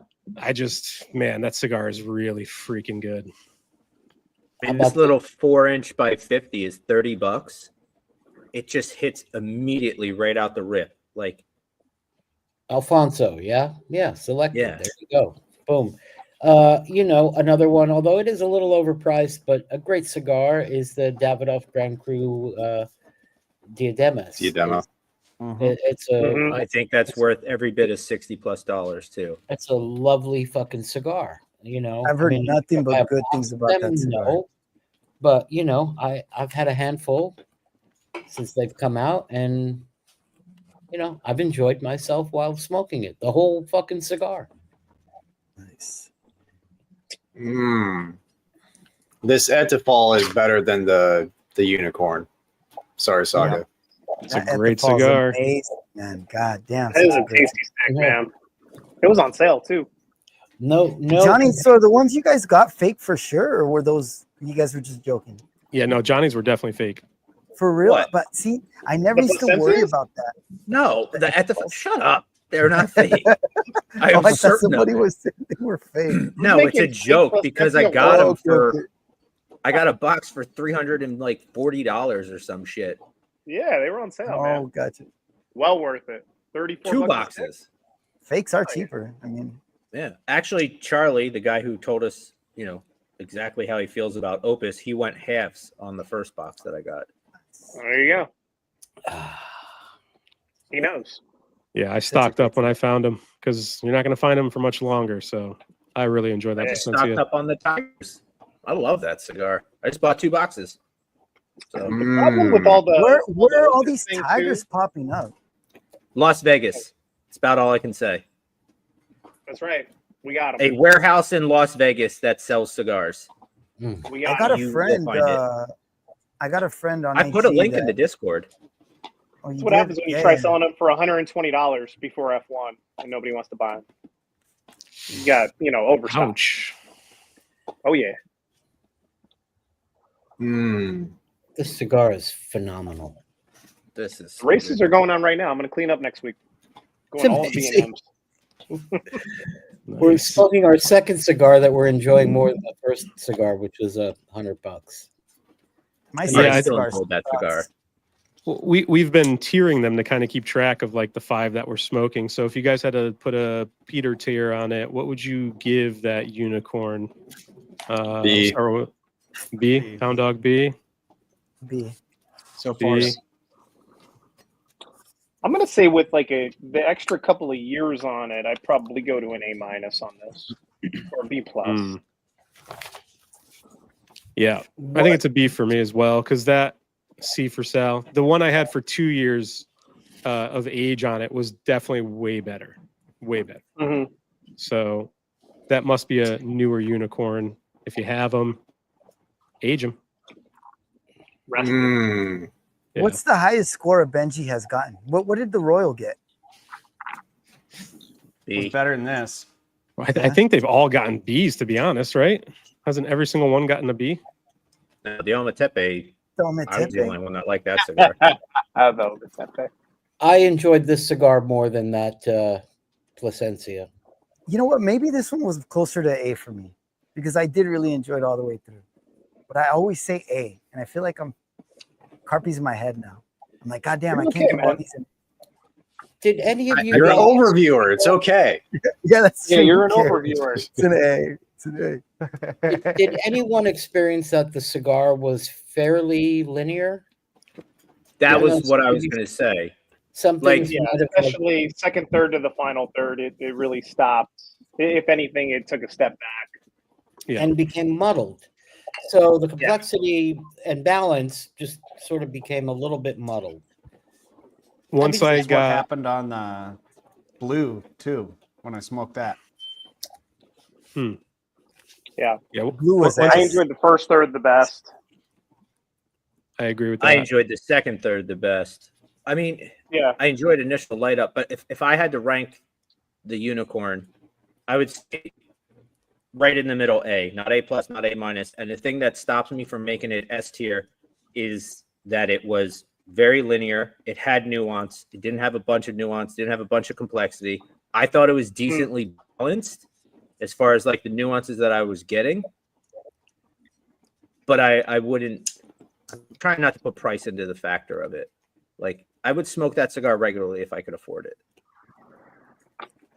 Once we got into the second third, I lost that figgy note that was really nice in the beginning. And then once that stone fruit kind of disappeared too, that was kind of like popping in and out, then it just got a real earthy. And I hate mineral, and the mineral was spiking in the final third. So for me, it just, the grade was probably an A, and then it kept going down towards the end. When it chubbed out, when it reached the fattest part of the cigar, that's when it started to become, it started to get like muddled. The flavor started to get muddled. Yeah. Chubbed out. I agree with Keith on this comment. Opus at MSRP is definitely not overrated. They are good. I'm Some okay of with them. that. I'm okay with that. Some of them. Yeah, that Byron is so good, man. Was it the Maduro? Yeah. It's very good. It's Atabay Black-esque, but with Byron spice. That's how I put that cigar. Nice. Be right back. Yep. I'm really looking forward to the Opus Society. Same. I really want that one to be. It's a beautiful cigar. The best. Better one have so some far. funk on it. Yeah, Mine's ugly as fuck. that's good. The uglier, the better. The bands are pretty, at least. I was Mine's told not it even needs- here yet. It needs a lot of rest. That's Is it damp? I don't. I would imagine it's kind of messed up a little bit because I think during the shipping and whatever, there was a hurricane involved, which means big humidity. Yeah, I don't know. I mean, the Michael guy from Regency reached out and was like, "Look, when you get these, you need to sit on them for a while because they've been through a lot and they need to settle before you smoke it." And he knows that we're smoking it on Burnin Benji's. He's like, just put it away. Yeah. Got a month. So that's Buzz, if you can't find the Ethifal, man, let me know. Reach out to me on IG. I can point you in the right direction. There's a couple places with them left. You might pay a little bit more. Vegas has them too, but they're somewhere in the like 70 a stick range. Yeah. If you're just looking to try one or two, it's doable, but the boxes are getting expensive since they're dwindling in inventory. What's going on, Jim? What's up, Jim? What up, dude? Whoa, I haven't seen Paps in a long time. Paps, what's going on, man? Hope all is good, Paps. What up, Paps? Man, I love butter notes in cigars. Just fuck. Oh, it's the best. That cigar was really missing any, kind of creaminess. Creamy. I mean, there was like a little bit of cream. I'm smoking a cigar right now that is so creamy and buttery, and just the flavors are cleaner. They're brighter. They're rounder. They're just, in a beautiful space, right? You can. Yeah. I can't even talk right now, man. This is fucking blowing me away. It's so much better. I had a Goldie not too long ago, and dude, talk about butter. For some reason, that one had it in spades. I have never had that much butter on a number 5 before, and it was just from start to finish that salty butteriness. Was it the one that I sent or no? It might have been the one you sent or Sal, because it wasn't out of my pack, and I know you and Sal had sent me once. So that's not number 5 though. That's why I wanted you to smoke it. Then it was Sal's, because Sal sent me the number 5. Well, it's very close. It came out of the ashtray pack. It's the one that Sal can explain it better. It's kind of like they fucked up the Vitola size. Yeah, it's not that one then. It's that's the one I sent you. the same length as a 5, but the width was a little like one ring gauge. One Skinnier? ring gauge larger. It was off, Yeah. so they couldn't sell it as a number 5. So Cigar and whatever warehouse, which is a perfect cigar blend, bought all of them, and then they're selling them with ashtrays. Is that the one you sent to Peter, or did you send him a true number 5? I sent him a true number 5, and you know what? I smoked a number 5 last week. That the wrapper was so oily and rich, and like Peter, what you're saying, I got more butter off of that Goldie than any Goldie that I can remember smoking. Yeah. Normally it's a very nutty cigar for me, like Woody, just nutty. salty, nutty, cashew the whole way through. But this one was like salted Cream. butter. It was Yeah. great. Mm-hmm. Yeah, We doing like 2 hours, boys?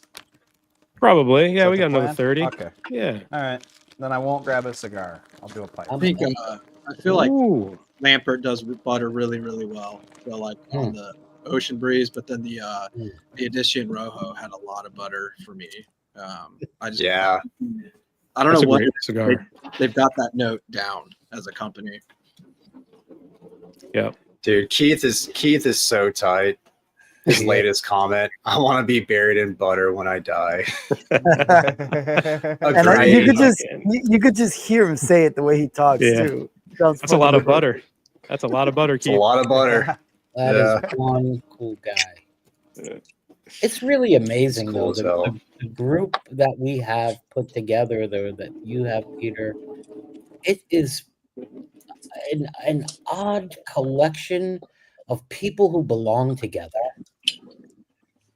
It's so fucking cool, man. Well, it's very reminiscent to like when you walk into a lounge, right? If you grab a cigar and you go sit down next to a bunch of dudes, you don't know who you're going to be sitting with, but you all know you're smoking a cigar. So that's like the in.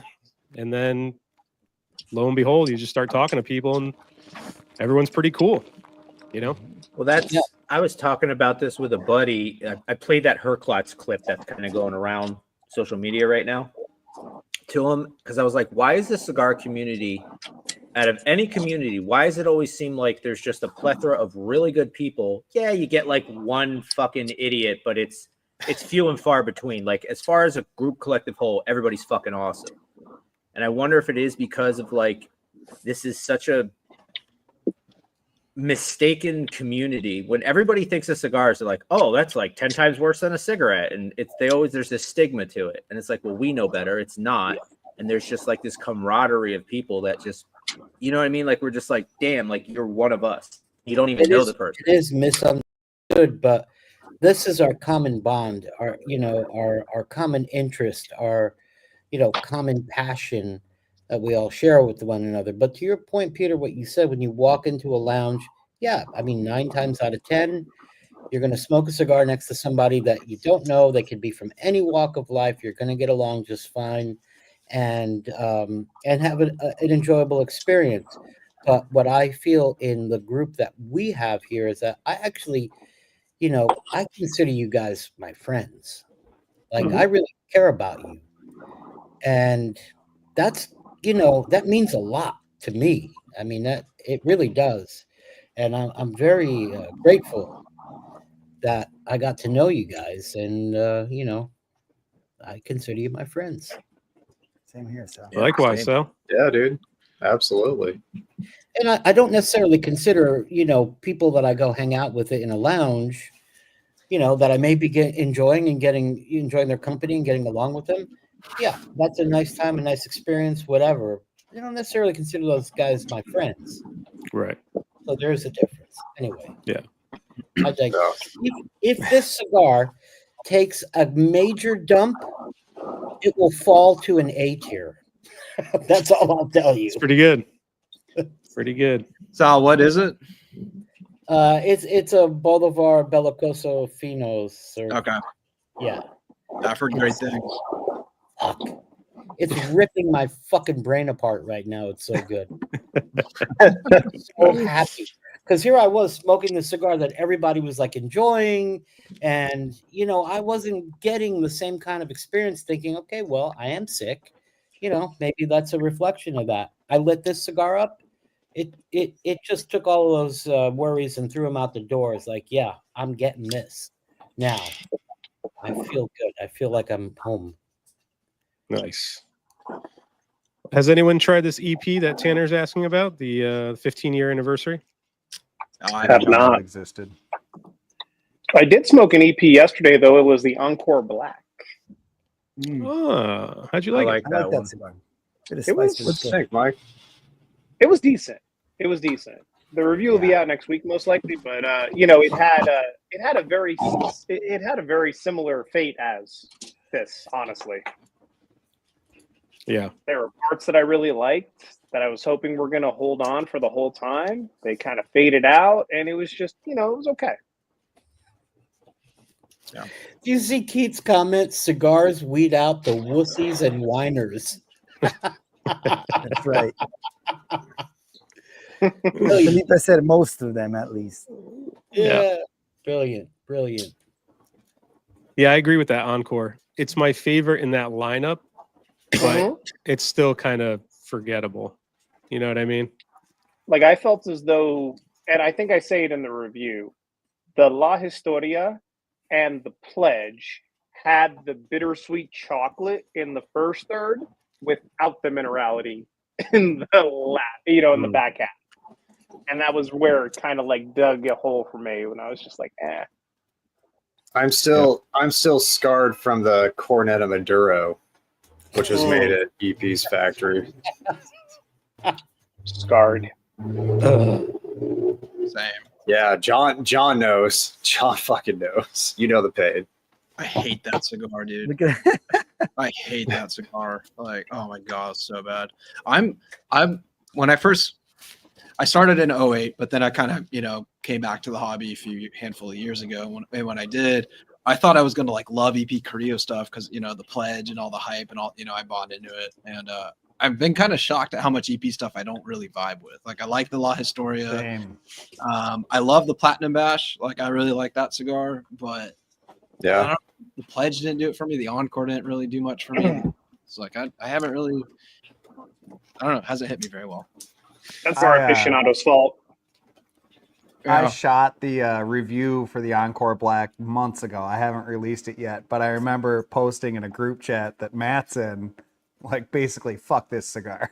And he's like, why do you hate everything EPC? And I'm like, I don't know. Like, it's just, it doesn't hit. Like, more often than not, EPC stuff doesn't hit for me, and I don't know why. It is like the irritable bowel syndrome of cigars. I used to like EPC a little bit too, but yeah, I'd be curious about that Platinum because the Platinum was very good, John. I agree. I thought it was a very good chocolatey cigar. Yeah, the Platinum Bash was delicious. It was like a mocha, super mocha, like very good cigar. I love that cigar. I like the La Historia. The Encore is okay. Like, I'll smoke it, but that's about it. Have you had the Platinum recently, John? No, I'm planning on it though. I've given away a few, just because I wanted to share them. You gave me one. Then Duncan sent me a box of them, so I'm just gonna let them kind of rest for a while because Hell yeah, I want to hold on to them because I really like them. Did you guys catch the reference to irritable bowel syndrome, the IBS, EPC, IBS acronym kind of thing? Just I got it. Mm-hmm. Okay, I got good. it. Yep. And no one Did thought, not. Nope. Okay, all right. Okay. And we for the Tigers, we were talking about the Placencia Tigers for the Zodiacs. And speaking of Zodiacs, Carpy, I know you don't want to give anything away, but you smoked your Davidoff Snake today, correct? Better than the Dragon. Well, that's good. That's good. Okay, that's a low floor though. It is a low floor. Floor. It is a low floor. Yeah. I'll take it. I'll take it, man. Fuck, because I got a box. We'll see how it goes. You're not going to hate smoking the box. I don't know that you're going to love smoking the box, but you're not going to hate smoking the box. And when you mean smoking the box, you mean tossing it into his fire pit, right? Yeah. Yeah. Okay. I'm excited now. May I share a feeling with you guys? Sure, Sal. What do you got? Well, I mean, I'm just noticing something, and I've been noticing it for quite a while. But there's a gentleman who is in the chat today. And he is in many of your chats whenever you put something out live, and that is Mr. Greg from Tip Top. And I would just like to acknowledge that he is very supportive of all of you guys, and just taking the time to engage in various different chats. He's the only one doing that, or one of the few who does that is in his line of work. And I would like to acknowledge that and say that, without getting anybody in trouble, I think that's someone that should be supported by our community, not just by the PAX, but, in other ways. So appreciate that, even though I don't have a channel and I don't stream live, but I do see that. And that's fucking cool, man. So thank you. He's very hands-on. Yeah. Very hands-on. Yeah. He's dope. Yeah, super supportive. Appreciate Greg's the man. Greg's Yeah. the man. When he came to me and was like, I think we can do that idea of like putting packs together for Cigars Unbanded. I was like, really? And he's like, yeah, give me a couple days. And then like just gave me a list of cigars. He's like, we could do this. I was like, oh, okay. I guess this is a real thing now. And he does 90%. Like I said, we just do the 10%, the smoking, the cigars, the easy part. But Greg does a lot of the packs, the curating, the bands. Talking to all the distributors, making sure you can get just cool shit that's coming out. Like, it's a lot of fucking work for Greg to do that. Unbanding all those fucking cigars, rebanding them. Like, Greg, we appreciate it, man. He runs a small business. I own and run a small business, and I mean, I fucking get up super early in the morning. I work all day. I take maybe a break at some point. I go back to work. Working, it takes a lot of time to operate a small business, and he's spending a lot of his time here with us. And that's pretty cool. I mean, I spend a lot of time with you too, but I'm not in that bracket. Greg's just one of us. He's one of us nerds, which is awesome. He's not just trying to sell shit. So yeah, that's cool. It's very cool. Good call out, Sal. Yeah, for sure. And to AZ's point, I think, AZ, you should buy 30 boxes of Warped anything rather than the Behike or the Thing or the, Limitada, Exclusivo, whatever. Just go Warped all the way, 100%. I mean, Byron lists their sticks as Siglos, so it's almost like getting a Cohiba, right? Cuban-esque, if you will. Very much so. Yeah. Wait, I don't think that there is any such thing. That is a fucking, to me, no. The Fugazi? It's, Cuban-esque to me does not exist. I'd rather quit smoking. I'm not saying that's but I'm not saying that cigars that are classified as Cuban-esque are bad. I like many of them, but there's just a big difference to me, at least to my palate. Well, speaking of Warped, I was going through some cigars today because I know a lot of us are going to be putting our end of year lists together. Have you guys started dwindling through reviews yet? Trying to shuffle things into order because it's coming. Yeah, just did. Yeah. A little bit. Yeah. What's the process for that for some of you guys? Like when you get down to like the last month, are you going to revisit certain sticks to see where they fall? Or are you just going to kind of go off memory or videos, stuff like that? Or how's it where they had to fall? I literally keep I'm gonna sound like a nerd, but I keep a spreadsheet and I kind of try to keep the rankings going throughout. But then I'll revisit some videos too, just to kind of see. So it's kind of both and for me. Yeah. I hate watching myself. I fucking hate watching myself. Hey guys, sorry guys, I gotta jump off, guys. Manning the phones right now, and it's nonstop phone calls. I'll see you guys. All good, Roger. All right, Roger. Yeah, man. You good, man? Good night, Raj. Good night, guys. Yeah. I mean, for me, like having the mid-year list definitely helps out because that's like basically the first 6 months. All right, I don't have to really go back there unless there's a question, right? And like the Lampert Limitada that's on that list, that's going to be a question because I have to smoke it again. I have to see what the second batch release is like to me, and so on and so forth. And then I'll go back through, and if there is something like that that has a bit of contention, I'll go back through and I'll be like, okay, let's review it again. Let's see how it's moved along and stuff like that and go from there. I like that. You know, and by the way, where the hell is Ugo? Where is this guy? He's supposed to be one of us. He's not here. He's probably at some party getting loaded. What's going on with this guy? Yeah. Ugo doesn't watch our stuff. He is doing something that I like. And it's a little bit unusual because, you know, like, I mean, none of you guys are really doing this for a living.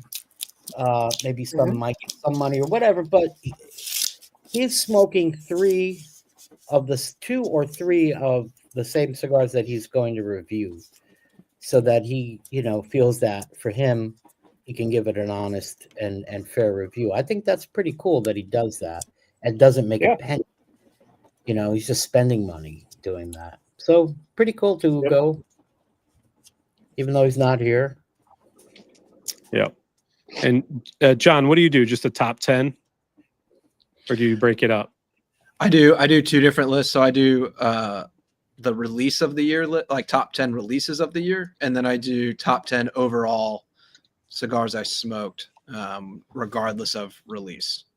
Gotcha. So that's how it makes sense in my brain, what I do. Yeah. Which those overall can also include new releases for your list. Yep. So I do my release of the year or top 10 releases, and then I move over to just overall. And yeah, some of those might be sprinkled in there. Like last year, the Lavareda, it was I know. It was I love that cigar. God, damn. It was like a release of the year, but it was like number 8 in my overall for the year. So I heard that cigar was Cuban-esque.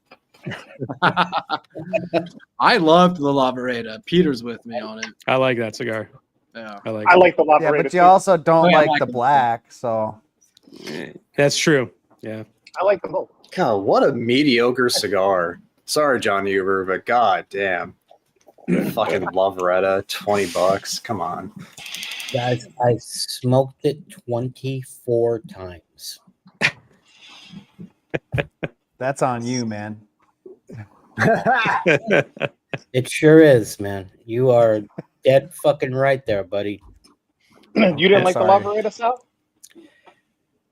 Well, you tried to. I came to feel that it was okay. Okay. I tried it in every Vitola. I tried it at varying levels of humidity from, you know, what I found, though, in this experimentation with every Vitola at a different humidity, ranging, you know, from the low 50s to from the high 50s to the low 60s, is that the 54 ring gauge smoke performed the best at a very low humidity in I would say like around 54.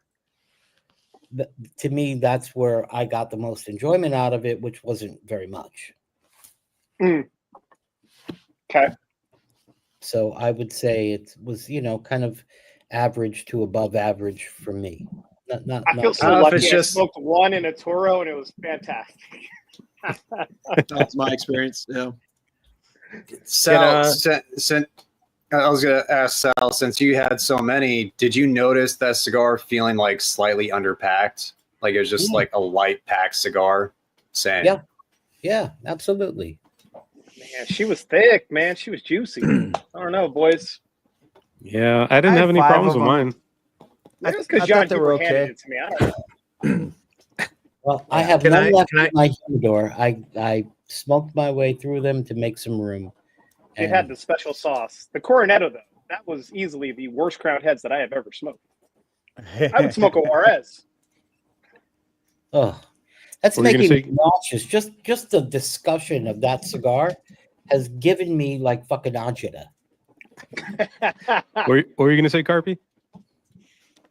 I've had 5 different Laveritas. I thought it was okay. Right? Like, yeah, it's okay. It's not $20. Yeah. No, I agree with Yeah, that. It's definitely not $20. Yeah. I Low think someone teens, said sure. It is a $12 cigar masquerading as a $22 cigar. Yeah. Yeah. One It's of the you Kyle guys- Giles $13 MSRP. It's the KG $13 special. Yeah, 100%. And back to the end of year list, Matt, you do what? A Dirty Dozen? Is that what you do? And that's any cigar Dirty for that Dog Dozen. year, or Any cigar. Typically, if I do like how I did the Camacho from 2005, I'm not going to include stuff like that. Super aged. Like, it has to be a cigar that a person can find at, that's reasonably easy to find for any consumer. That I include all those cigars, and also includes Habanos as well, which I saw AZ ask that question. Gotcha. And then Yeah, I don't include Habanos. Yeah, but you do 2 different ring gauges, right? You do like certain sizes. Yep. Everything 54 and above, and then everything below 54. Gotcha. And then Carpy, this is going to be your first year reviewing. So have you thought about how you're going to do your review for end of year? I've considered doing it because I was talking with you and Felipe about this last night. Like, I liked a lot of really expensive cigars, and that kind of seems stupid. So I might split it up to like a 25 and under, and then 25 and up, unless YouTube's instantly going to flag that because it's got a price. Yeah. Well, you just call it You know, budget and premium. Get it around that way. Yeah, you'll get so many people. Great. Oh, under 25's budget to you? I don't know, man. It's an expensive hobby. Well, how about this? You know? How about this? Mike, you are a very genuine and honest guy. Maybe just follow suit with that. Like, if you liked something and it was $50, well, you fucking liked it, man. I'm sorry. Whatever the connotations of the price, lends itself to, it's just, it's just mind gaggle. If you like something, you like it. Whether it's $5 or $50. I think you cut away all that and just go for what is the genuine, authentic experience that you've had, and what did you get the most, enjoyment and pleasure from? Sure. Cut through the. Can I plug the Discord real quick? Sure, Johnny, go ahead. I'm just saying, if you want to get on the Discord and completely fuck with me, because I have my own emoji and everything else. Did you see what AZ just posted? What is Your that? own emoji. He wants to start a new game, and he's pretending I'm smoking his Bolivar. Oh, I've got the nice. stupid fucking face that I make. So thanks, AZ. Appreciate it, buddy. Hey. Join the Discord. Make fun of Johnny OCD. Yeah, like pretty much what That it is a fantastic cigar that he's smoking. That is amazing. And we were both smoking Bolivars. I like that. Fucking AZ, man. So for my tier system, I do anything I smoked in the calendar year. And then for me, it's like I post a new fucking cigar on IG. So I recently changed it so you can actually see the picture of the cigar and the grade on it. Because for me, I have to click every one and like, what did I rate this? What did I rate this? So I was like, I need to put it all on the front page so I can just scroll and be like, what were all the S's? What were all the A's? Like, it makes it easier for me. So yeah, I started breaking down all those lists because I always start with F and then I work my way up to the S's. So a lot of smokes to go through this year. Did we answer this question? Favorite EPC? I think it's Platinum for me and John probably. Yeah, Platinum best. Probably the New Wave Connecticut for me. It's been years since I've had one. Matt, you sent me a very simple band EPC or Korea, whatever the fuck it was called. I don't know. I don't know the name of it, but it was fantastic. You're probably thinking about one of the ones that Marvin gave you, one of the really old ones. Maybe that's it. Yeah, I think it just said EP Carrillo, simple band, lighter shade wrapper. It was Actually, nice now that you bring that up, Sal, a cigar that was made at his factory that was phenomenal was that Principal Decien. Remember that one? Fuck yes. That is a good one, man. That is a good smoke. Delicious. A great brand too. Principal really. Where do the Martinique? Do they make that at Kellner? Is that Kellner? where Kellner. Yep. Fuck, that's a good cigar. I really like it. I just I love KBF. Such a good factory. Great factory. Mm-hmm. I was talking to Matt, one of the guys that works at Sir Louis, because they had a big sale for Black Friday. And I was like, do you have any more Martiniques? Because I have some buddies that are looking for them. He's like, Jesus, no, we sold like 1,000 of them this past, Black Friday when it got announced, the sale. And I was like, yeah, you're welcome. I was like, we threw it up in the Discord and it got bought out like instantly. And he's like, no shit. And I was like, yeah, dude, like we got some serious whales over there. So he got a good laugh out of that. It's a hard cigar to find, man. Those Martiniques are not easy to come by. I still have never smoked one. You know what, man? I would say this. Like looking at Davidoff, as a whole, it is my belief that the Kellner family was more important to that brand than any single master blender that they had. And they've, had a few, some, Hall of Fame guys. But I think as an entity, Kellner was way more important to an Eladio Diaz than he was to them. Now, you take that and you look at what Kellner is producing now and what Davidoff is producing, what Eladio is producing. And although Davidoff does still have some excellent cigars that I enjoy, I would say that the juice is with Kellner. I think they're producing, a higher percentage of, good stuff.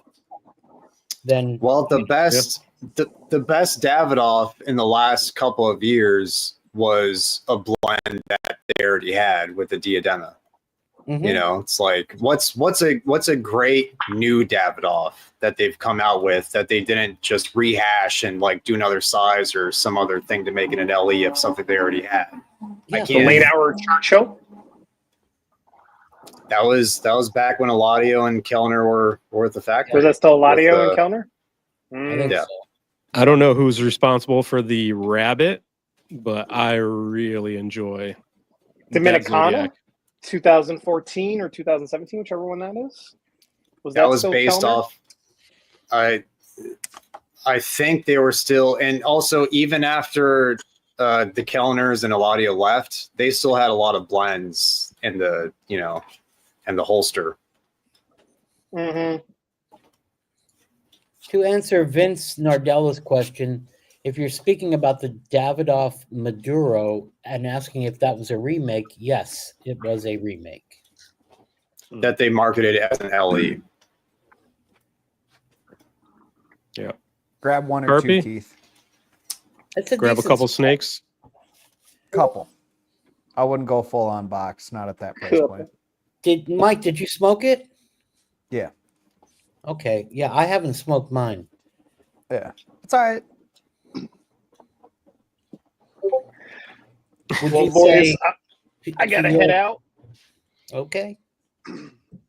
Thank you for Hey, coming, brother. Michael. Thank you for having me on, boys. Appreciate it, man. Thanks, man. Always Is a it Cuban pleasure, Sunday man. tomorrow? Is anybody smoking anything for Cuban Sunday? I smoked think so. something for Cuban today, and I'm smoking something for Cuban tomorrow. AZ's got me smoking all the QDs. The 50 was good. I like the 50 more than I like You like the 50? 54. Yeah. Oh, good. Good. I think I like the These are my- thinner ring gauges on those. We'll see with the 52 tomorrow. That might be Okay. really good too. Something about that 54 was just super mild comparatively. I love the 50. Very cool. Alrighty, boys. Y'all have a good evening. See you soon. See you, Mike. Thanks, Mike. Later, boys. Concentration of flavor. Let me comb through the comments because we're at the 2-hour mark anyway.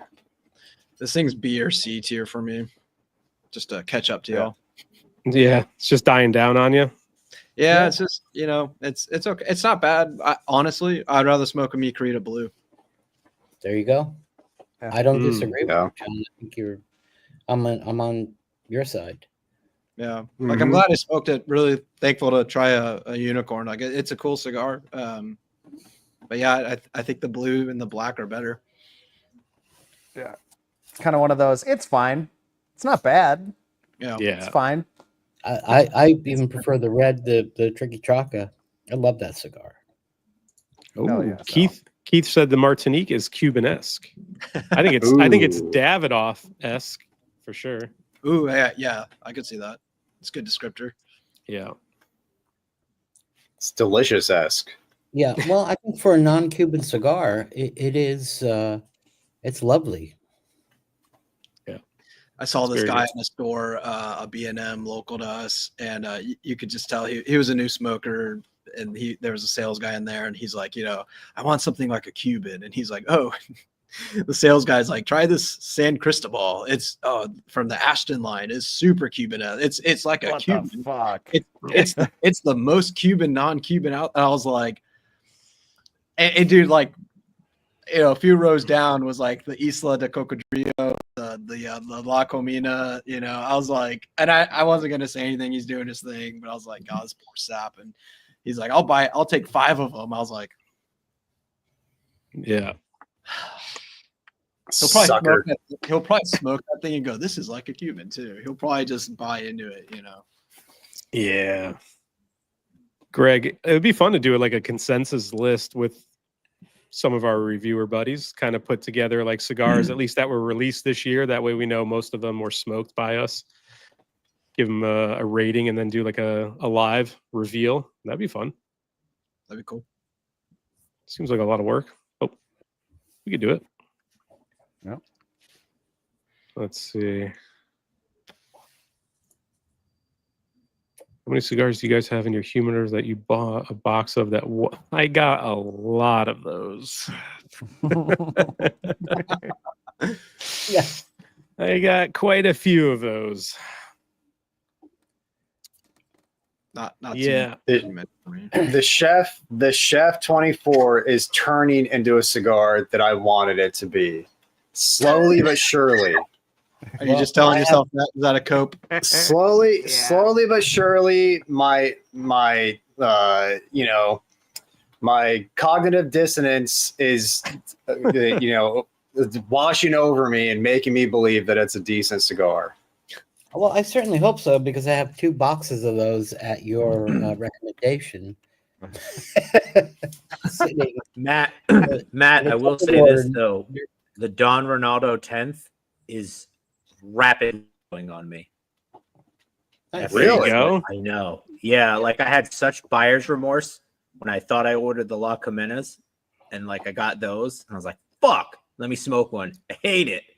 So, and then I let them sit for a little bit, and I tried it again. I was like, "Oh, this is not bad. It's not bad." I thought it was a decent cigar. We'll see. Yeah, I think cigars are very much a psychological thing.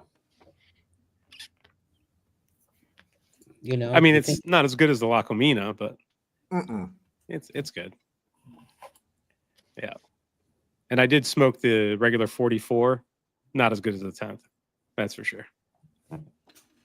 I could see for Preach, you Pete. why it wouldn't be. Preach. And for sure, Mike, when we talked about it on a virtual, it's everything I like about the 10th, just watered down. And I'm like, this is good, but I want more of those flavors. Like I want a bolder version. And they nailed it with that 10th. If you don't like that profile at all, you're really not going to like the 10th. Because it's that profile, exacerbated or amplified. Ramped up. So, and more, a little more expensive. So just, if anybody's out there, and you're on kind of wanting to jump in on the hype or whatever, if you don't like that cigar in its initial format, you're not going to like the pumped up version. Yeah. That's going to make the list for sure. It's going to be hard, man. It's going to be hard to rank everything this year. There was a lot of cigars. We smoked a lot of shit. Yeah. I feel like this year Vince? I smoked. Go ahead. Is this Vince pointing out cigars that aren't going to make any top 10s or? Oh, maybe. Maybe. That wouldn't make any. Well, it might make my D list. Wouldn't be an F, but I'd like to throw this one thing out there and get your guys, feelings on this. Recently the Dundurma Golden Child just came out. Mike, has his, videos, comparing the shop exclusives and whatnot. I bought a box. I've only smoked one out of the box. I let it rest for a few weeks.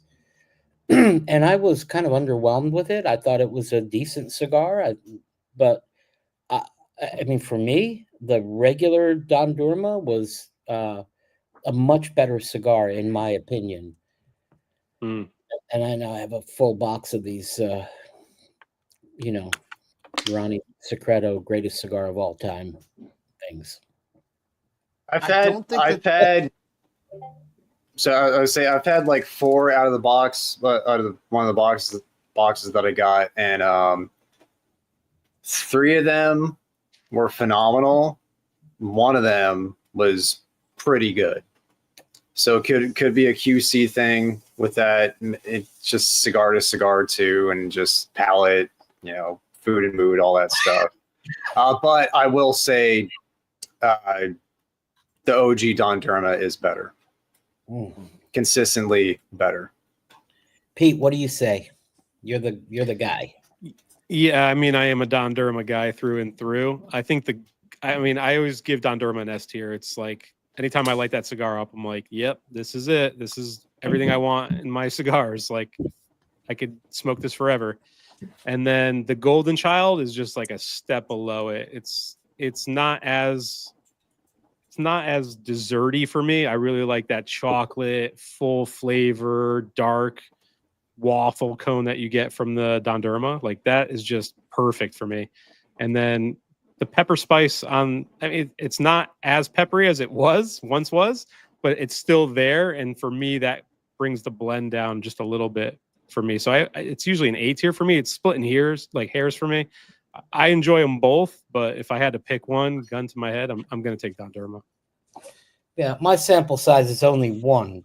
So as you know, I've smoked a few boxes of regular Dundurma. So maybe I have not smoked this year's Golden Child. I've only smoked previous years too. So I know Matt has smoked the newer ones and said they're good.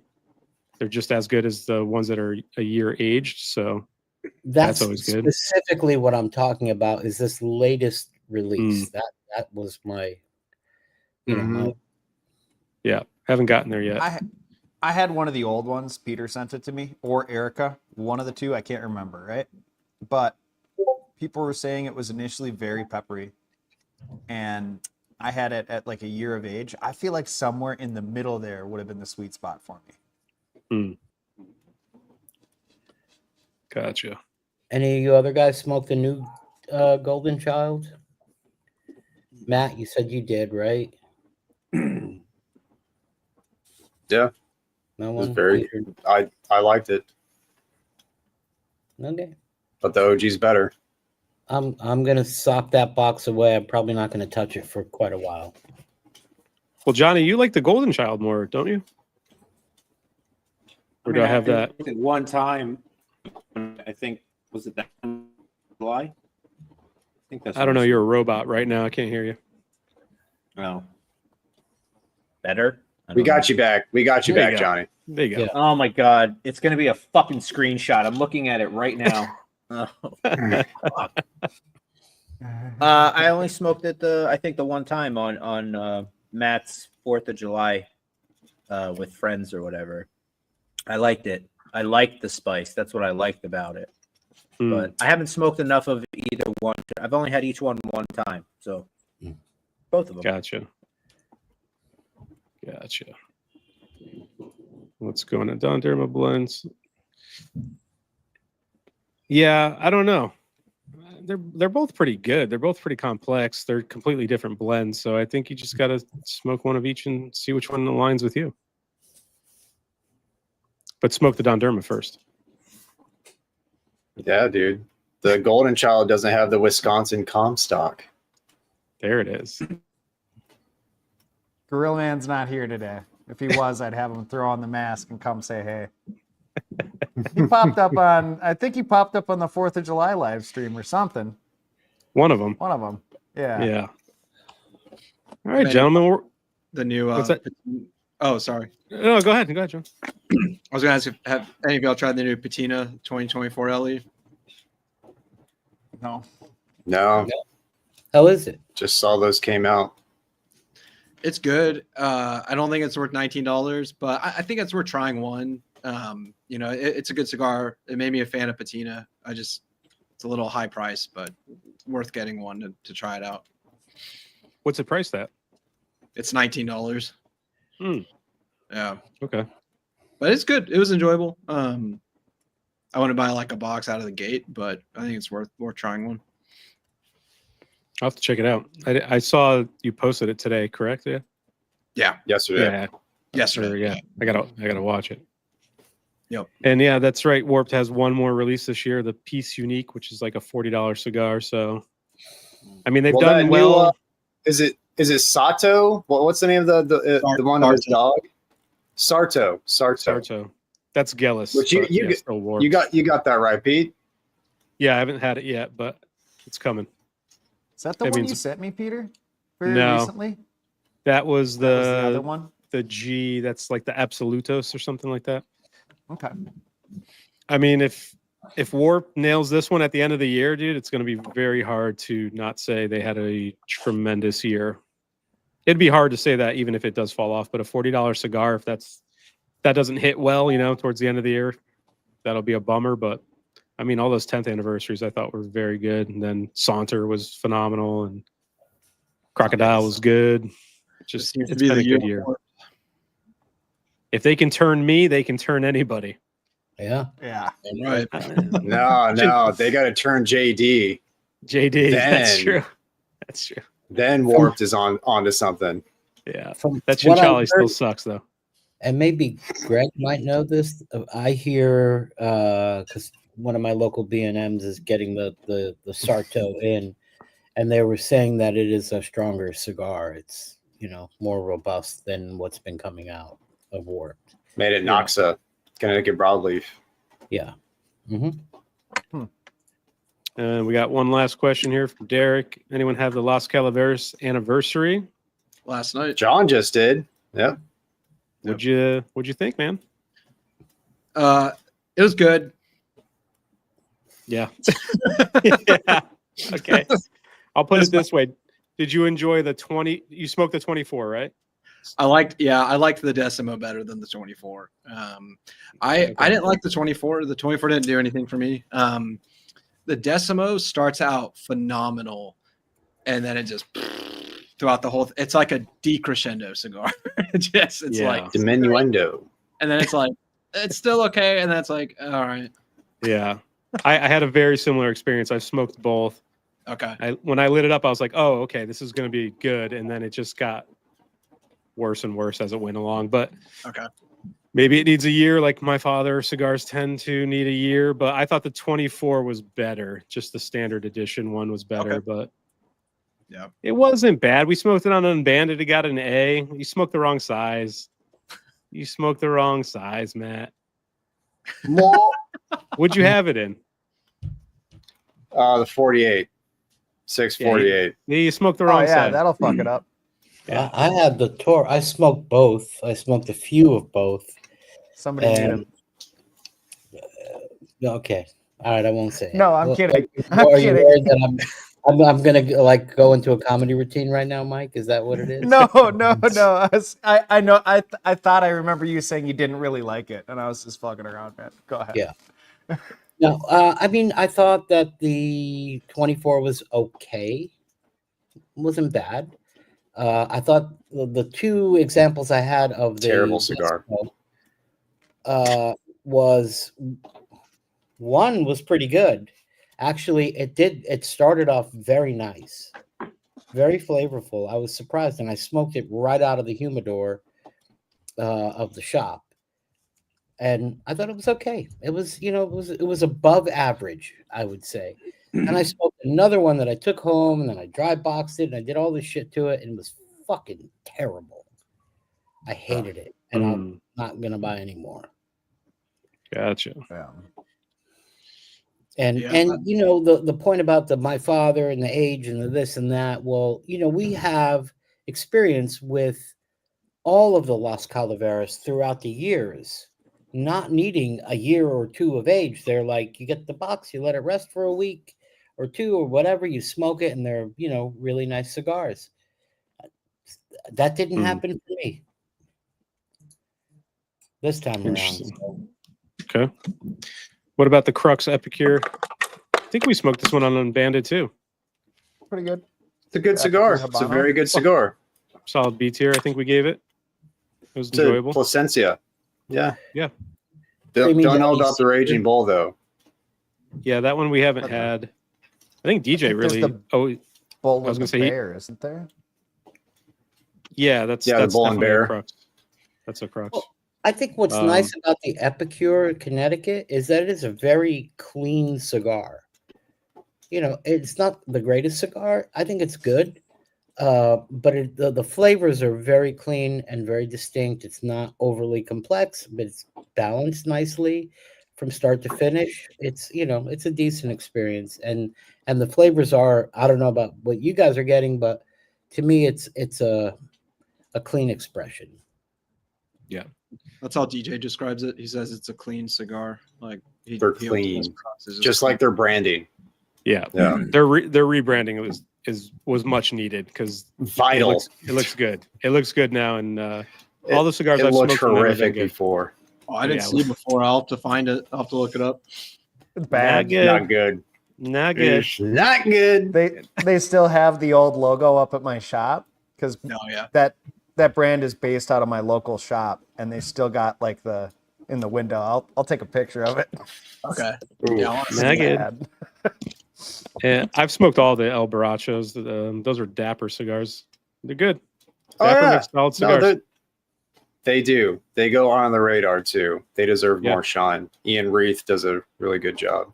Yeah, the La Madrina, both of them, the lighter shade and darker shade are great. Hey, Mike, is it the logo with like the dagger? Yeah. That's real bad. Just look it up. That's bad. Yeah. That's something you would see in like a 90s adventure PC game. You know, some bullshit like that. Yeah. Age of Empires. Like, you know, point and click. Yeah. Oh, that's a good game, boys. Age of Empires was the shit. That was the bomb, dude. The second one was so good. Hell yeah. It's not RoboCop. We know that. You didn't play it, probably. Best game of all time. No, I played Age of Empires too. I spent so many hours playing AOE 2 as a kid. Brits, baby. The Brits, best Civ. Brits that's for sure. Yeah. I don't remember. Definitely not the fucking Portuguese. That's for damn sure. All right, yeah. Listen, if you were playing water maps, and you wanted a strong navy, it's pretty good. It's pretty good. All right. Below. Are you Portuguese? Yes. What is this? I am 100% Portuguese. Yeah. Okay. Fucking, he went straight for it. I was like, you perked right up. You gotta be Portuguese. Dude, hey, they made it to Japan. They made it to fucking Japan. That's pretty cool. Right. We made it everywhere. Yeah, Shogun. All over the place. Not good. Not good. Fucking guys are douchebags in Shogun. I have to get back to watching that. I haven't finished that. It was a good show, though. Bro, it's amazing. Finish that. Yeah, I probably got a few there is a lot of there is a lot of Portuguese slander though. Lots of Portuguese slander. Yeah, I know. It's okay. We will survive. My people will make it. It's been long enough. It's been long enough. Exactly. Yeah. All right, boys. We're over 2 hours. We're at 2:20. I think we have finished the unicorn. Next month we'll schedule the Opus Society for, I don't know, we got holidays, we got group shows we're going to be doing. It's going to be a busy month, but we'll figure out a day that works for everybody. We'll get that done. Anyone want to plug anything on the way out? Carpy, what do you got coming? More Dunbarton? Finally going to finish the Saka shootout this week. Then it's going to be the Black Friday on Friday. And then I'm going to drop a bunch of bangers because I got to get them out so they can be on the list. Nice. Johnny, you got anything? When's those reviews coming, Johnny? It's almost December. You promised me. December. All right. I'm waiting. December 1st, there better be a fucking video, man. I'm telling you. Might even be before that, but I actually almost Ooh. did one last night, and I decided not to. Okay, Come all on, right. Johnny. Bro. I wanted to Bro. smoke with Coming. Sal instead. Come So- on, get back in the lab, man. Let's go, Johnny. You Are you should gonna to do listen the, to at work. Are you going to do Yep. the long format videos, or? Yeah? I mean, I'll try and yes, compared to what everything else is, of course, but I'll try and not be so ridiculous. So, We need the time checks. All right. It's 3 a.m. I'm going to smoke this cigar. Yeah. I need it. I John, do what you that got so you coming know out, how man? long it takes Oh. me to smoke it. So I got you. I watch all the videos. okay, I'm your number 7 fan. thank you. What do you got coming, John? Anything? Got the Atabey Black Redux. I got the Crown Heads Decimo. I got the Belgian Blue. I'm trying to, like what Mike said, I'm trying to just pump them out because, I took like 5 weeks off. So I'm trying to catch up. Yeah, man. Matt, what's coming out tomorrow? The Arsenio. The Aganorsa Ooh. Leaf Arsenio. Nice. What? Wait, one which of the ones you have? Better Aganorsas. 'Cause Ah, there's a Maduro and a lighter shade one, isn't there? the natural. Okay. I smoked the had the natural. Maduro. I had the Maduro. No? Not good. Nah. Not good. But I enjoyed, like, with the recent history with Aganorsa Leaf, I am happy with where this cigar was at. Gotcha. Especially being in homage to Arsenio Ramos, who's a fucking legend. So happy Yep. what they did there. Gotcha. That's a great cigar. Great cigar, Brandon. Look forward to listening to us. Yeah. Yep. And for us, we have a Cigars Unbanded episode tomorrow night, 8:30 Eastern. Terrence from Cigars Daily will be on. Mystery cigar for him, so that'll be fun. And then Thanksgiving's on a Thursday, so we got to figure out when Unbanded's going to get scheduled for that week. So just keep your eye on socials, see what works for everybody. Sal, thanks for coming on, man. Thursday. Oh, dude. No, not be. Listen, I would love to say, I've had a really grueling work schedule. I've been sick with the flu. I'm a bit bedraggled, but the time that I got to spend here with you guys is always the highlight of my day. It kind of lifted me up, and I enjoy this time. So thank you for giving that to me and allowing me to be a part of this. I appreciate it. Absolutely, man. Hell yeah, Sal. Hell yeah, brother. Yep. I And AZ said, wants to better know. not be. Okay. I was gonna throw in real quick. It better not be Thursday because Roger may get disowned by his family if that's the true. case. He's got to cook They the take that Cueritos. shit. Yes. And before we leave, AZ wants to know, John, Habanos reviews? I do Habanos reviews. I haven't had a lot of luck with the construction, so you'll see me bitching about it a lot. But I like Habanos. But I just have had terrible experience at GCY. So I do a lot more New Worlds than I do Habanos, though. Dude, that Siglo 2 you sent me was amazing.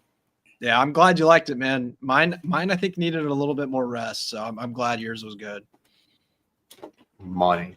Oddly enough, I have less construction issues with Cuban cigars than I do with non-Cuban. I need some of that luck then, man, because I need some of that good juju. It's been bad. Well, look at Pete. It took him like fucking 85 D4s to find one that worked for him. 4 fucking D4s, and then the one I had, that last one, that 4th, was fucking amazing. So yeah, it's worth the chase if someone's sending them to you. I don't know if I'd be buying boxes of them. Fuck, dude. Anything's worth the chase at that point. Fuck. Yeah. We are blessed that we have friends in the community who have good stashes. That's for sure. Yep. But all right, gentlemen, thank you very much, everybody. Thanks for tuning in. Burning Benjis will continue next month with the Society. We'll schedule that out. But Thank you, Mike. yeah, Thank you, thanks, Brew. Mike. Thanks, everybody. Gentlemen, it's a pleasure. Have a good weekend, and we'll see you around. See you guys. Later, everybody. Bye.